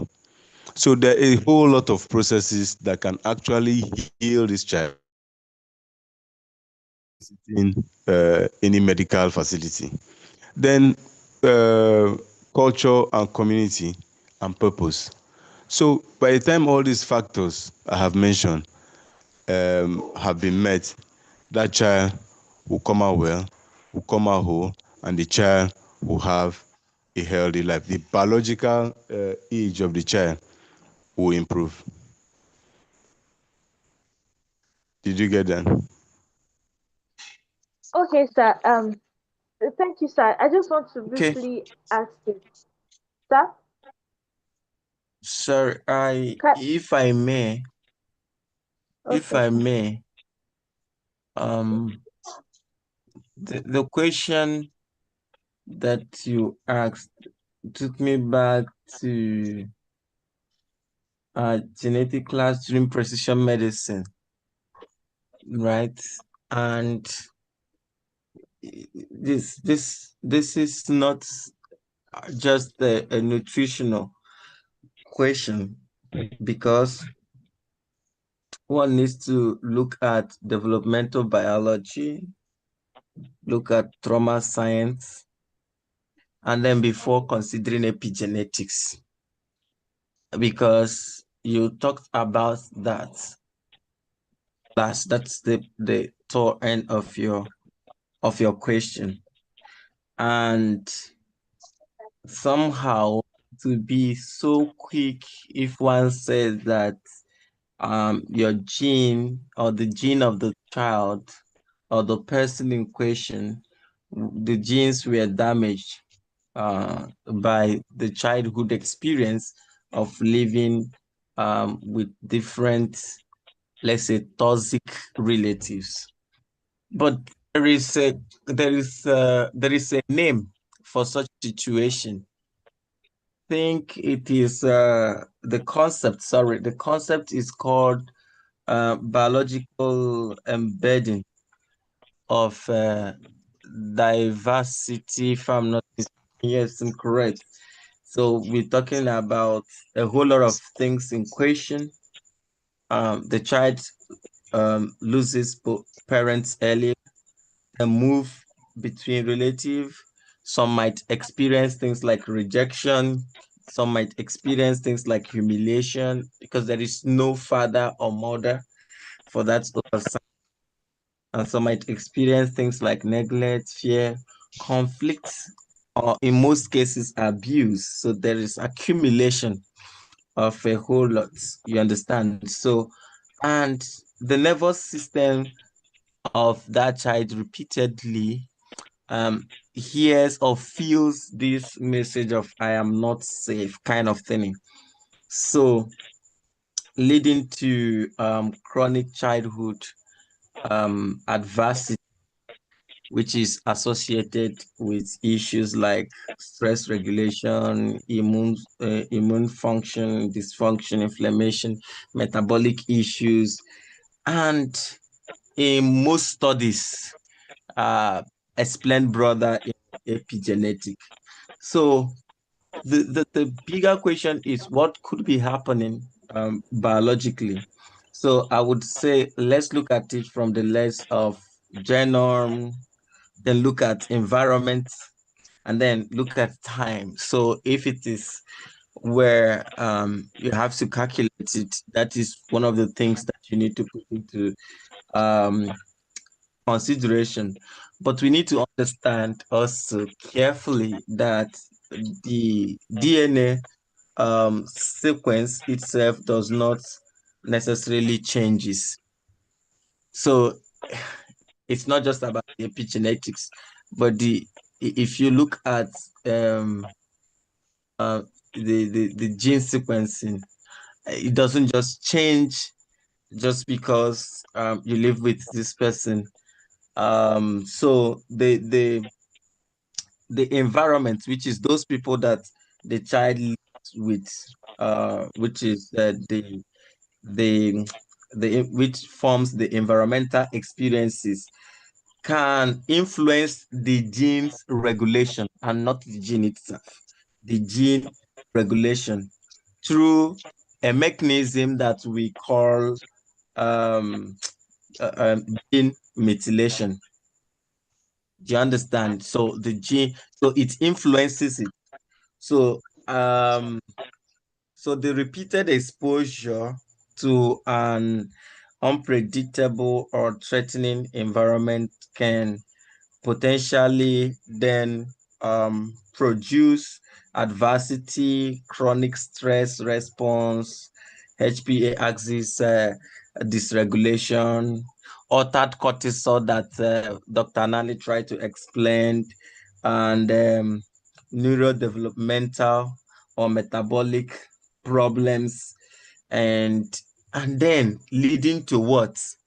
Increased vulnerability to disease. And this is where the conversation is being cemented. And this is not just purely psychological. Early childhood adversity has been, in most cases in longevity science, associated with immune dysregulation and greater inflammatory activities across the life course. And this brings us to the question of evolution of lifespan. And it's very important that we pay more attention to this. And I'm excited that Dr. Nani is talking about early childhood exposure and nutrition. So let me not waste our time or bore us with those technical conversations. So the question was really fascinating to me. And well, thank you for the question.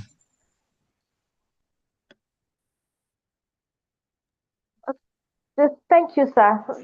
Maybe can I? Okay, I'll just let it be so we don't waste much of our time. Thank you so much for answering that.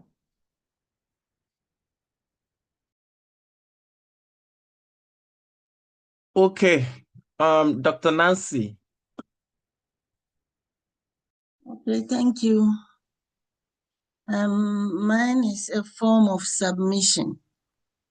And I wanted to confirm what Dr. Anani was saying, that in our clinic, we do precision medicine. And we've realized that when the patient is chronically ill, when we try to get the information on the person's diet from a diagnostic machine that we have, which goes to the DNA level, we usually realize that it brings out wheat and some modern foods that have been altered genetically, that is by genetic engineering. Now, those foods are highlighted by our diagnostic machine to be removed. And apart from that, there are refined food like sugar and pasta and others that are also highlighted. Now, when we remove those things, the results we get is that if the person is diabetic, it's reversed.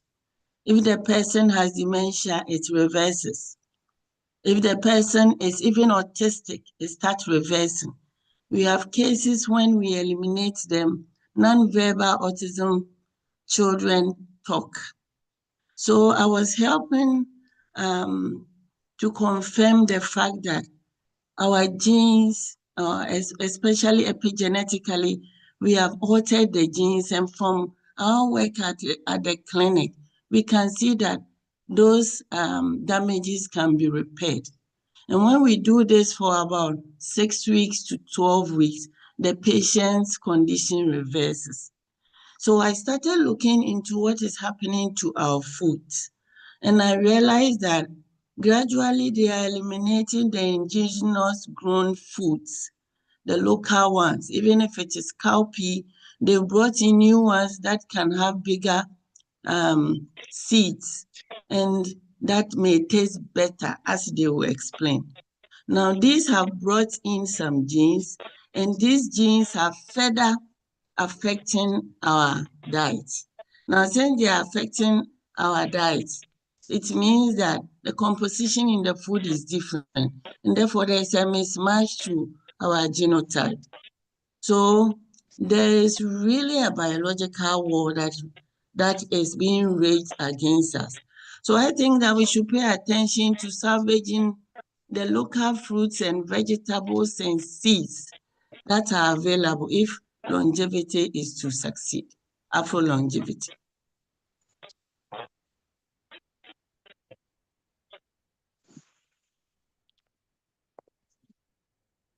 Thank you very much, Dr. Nancy, for that submission. It's no longer news that our whole food system has been infiltrated, because you see that the food industry is very intentional about what they are doing.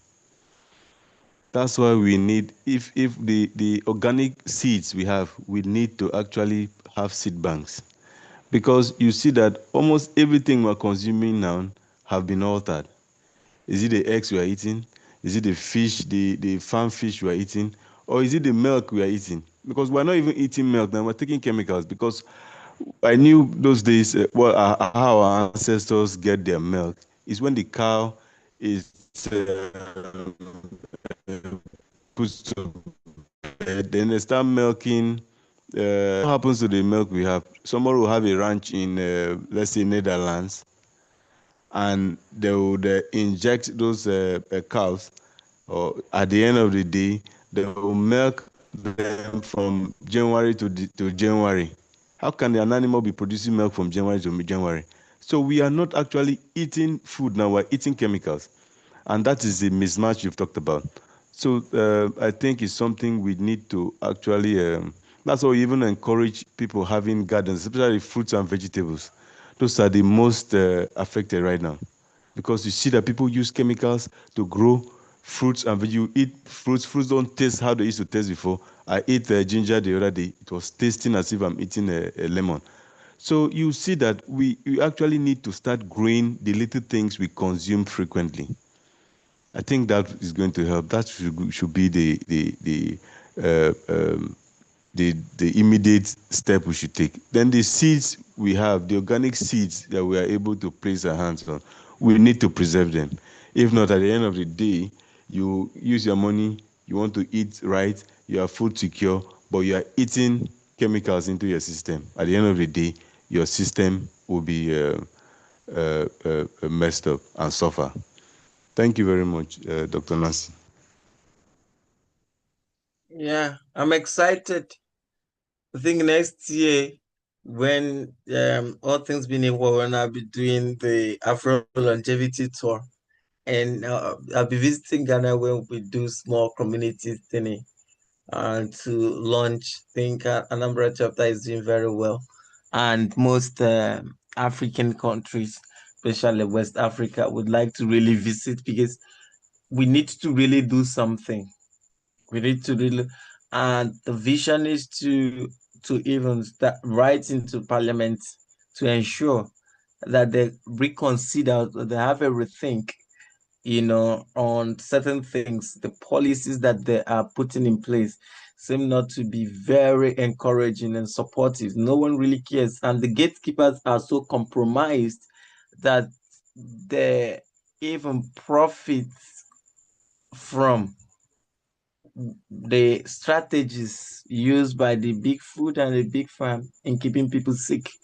And there are a whole lot of corporate back science that is discouraging people from our traditional foods. And most people see it as not being an elite food. It's more or less a psychological framing, and they captured the education system. It started earlier.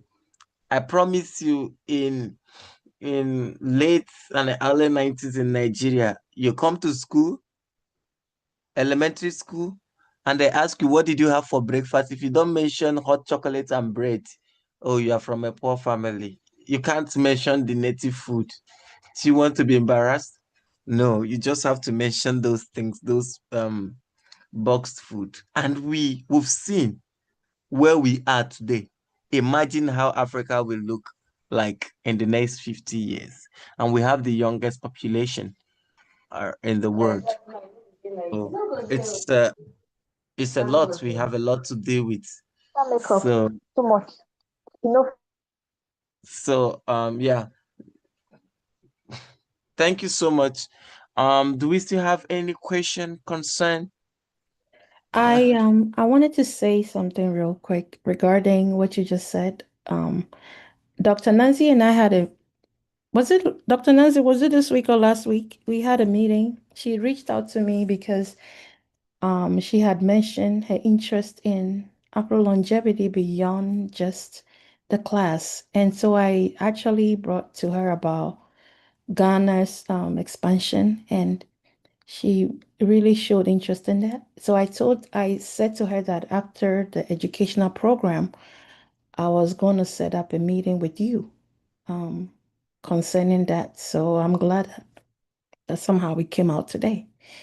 And so I was just confirming that what you just said, that it was actually conversations that I've had with her. And she actually texted me also this morning that she wants to be at the Addis Ababa's, the Ethiopia's conference, the upcoming Ethiopian conference. And so it looks like the introduction will be sooner than the anticipated meetings. I just wanted you to know that. She's all in for Afrolongevity and also the Ghana chapter expansion. I did mention to her to get certain people, which she did share. I did share with her. So it's already working behind the scenes, and I'm excited that this is going on. Thank you. Okay, thank you. You are also part of the leadership. So let's see, after the whole thing, there is a the Ghana chapter WhatsApp group. So we're going to add, because I want to have a very more practical thing going on next year. We must start doing something very, Aubrey will say we need to be bullish, so we have to do that, constructively, to ensure that we open a lot of. The Nigerian chapter is growing fast. We need to have chapters in all the states, be it in Ghana and other places, and ensure that we do something real quick, get people start having real time programs and activities going on, organizing conferences in different countries, local conferences. Then when there is international conference, we meet. So I'm excited about it, and I'm here to help and to make that happen. Dr. Anani is our president in Nigeria, a very good leader. Okay, any other question? Do we have any question in the chat box?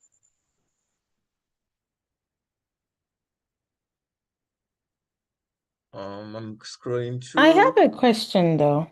I think I want to ask this real quick. I want to ask a question. Okay. Yes. My question is to do with those of us in the diaspora. I understand about epigenetics and all, but how do we, I'm asking this on behalf of other people. I may have some answers, but I want to hear your perspective, and you and Dr. Nani. How do we people, those of us who have traveled outside of our original motherland, how do we stay within our indigenous food and, how you say that word? Evolutionary nutrition, right? How do we get in alignment with that when we are out of the continent and in a different continent where our system has to adjust to that system, right? for us to be able to also survive there. How do we bring the balance between eating from our root versus also adjusting to the new system and incorporating this foreign life or foreign food in our system? I don't know if that is helping. Maybe I'm all over the place, but I'm hoping you get my question.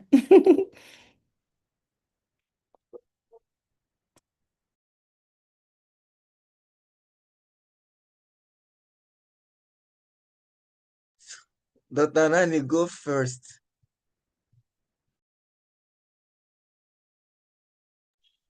Okay, you were actually breaking, but if I got what you said, you were trying to talk about how you could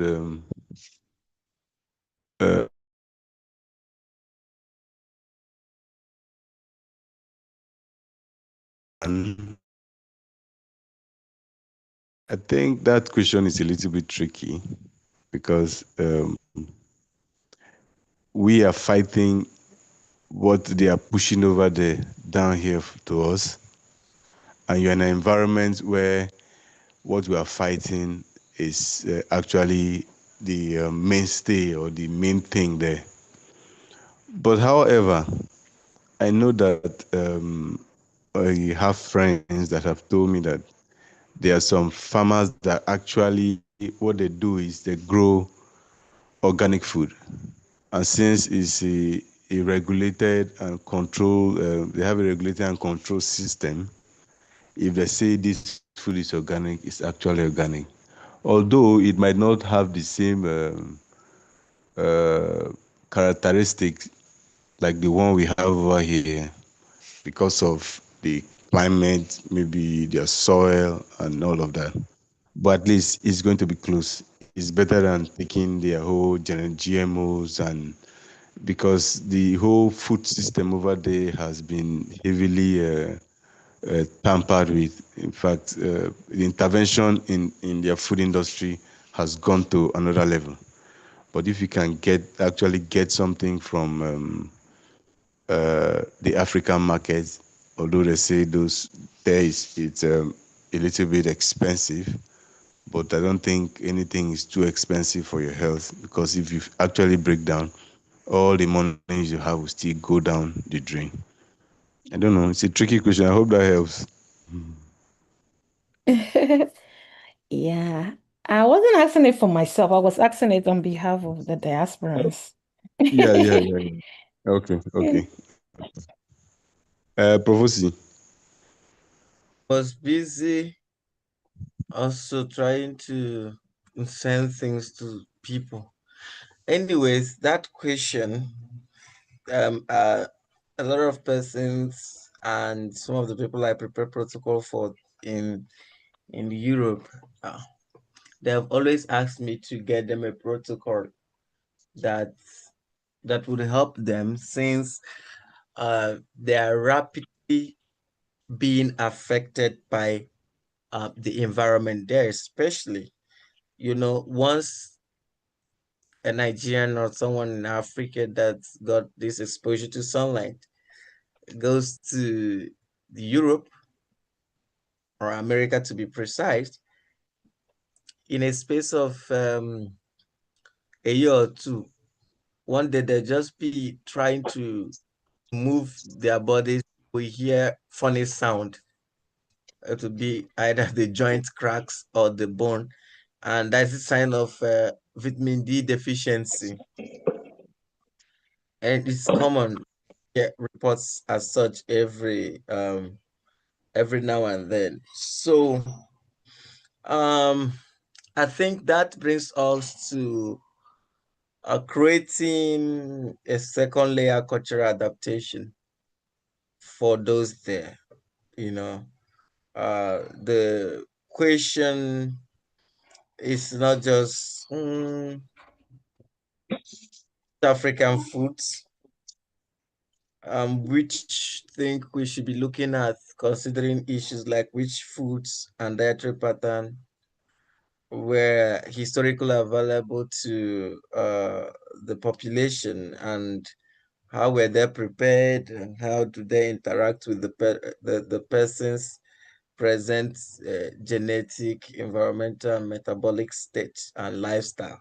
So we have to, this is where holistic model of looking at issues, looking at health comes in. So what we have to do is look at evolutionary compatibility, whole foods versus highly processed modern food. So if you are able to get the whole food that is closer to your biodiversity and availability, you are 80% close. Okay, practical example, Ambassador Asomani, you did mention that sometimes you go to get Nigerian fruit because you know that it's closer to your Ghanaian fruit. Like, Yes. Mm-hmm. so if we didn't have anything, like if they didn't mumble us in the Berlin conference, so we might be eating almost the same food, because if you look at the profiles, the contents of what we eat, it's almost same, right? It's just the Mm-hmm. Berlin Conference problem, because if you look critically, Africans are divided along cultural lines and Mm-hmm. not nationality. You come, you see people in Ghana answering SN, you go to Efik, the BBOs answering SCNs. Also, it's almost like that. So some part of Calabar and the Bakassi of Cameroon, they eat the same thing, some part of, so it's always like that. I think we look at the closer and the bio equivalent, then we are good to go. And then you find a way to ensure that you boost those aspects, or you use natural diets or foods to boost those things that might be deficient in that part of the world. We, our skin is the king color. I define our skin as royal mahogany. We need more sunlight. The early Mm-hmm. morning sunlight in Europe and America can't do nothing to us. Mm-hmm. I think it's even in here. I always tell them it's from 10 a.m. up. That's proper sunlight. So that's Yes. why I laugh at some Africans applying sunscreen when you are even suffering from vitamin D deficiency. Oh. Then you Because they don't have the understanding that our melanin is not the same as the other races' melanin. We have the eumelanin, and they don't know that they actually need the sun to activate things in their system. It's not just exposing yourself to a small, it's something that needs to be taught, as a matter of fact, because people don't know that. yeah, I hope that helps.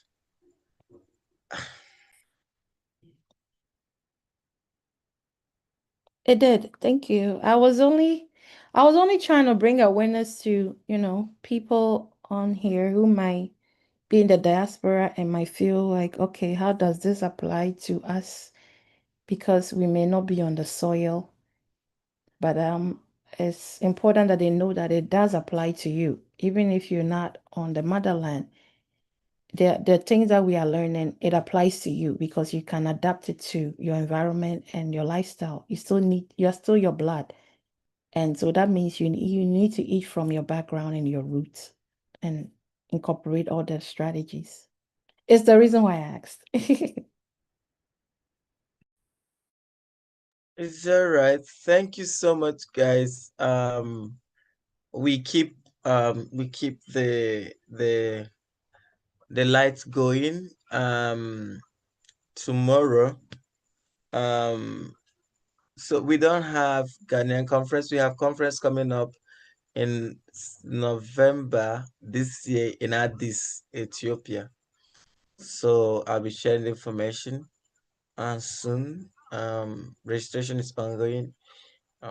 Yeah. So tomorrow we're going to be having an important class on brain and other things again. Selenium. So it's going to be a live stream section. So thank you so much, Dr. Anali, for that wonderful breakdown. And thank you guys for being patient enough to be in this class. I appreciate my sister Samane for always building the bridges and to enlarge our scopes and borders. Good morning, good afternoon, good night, depending on where you are joining us from. Bye. Bye. Bye. Thank you.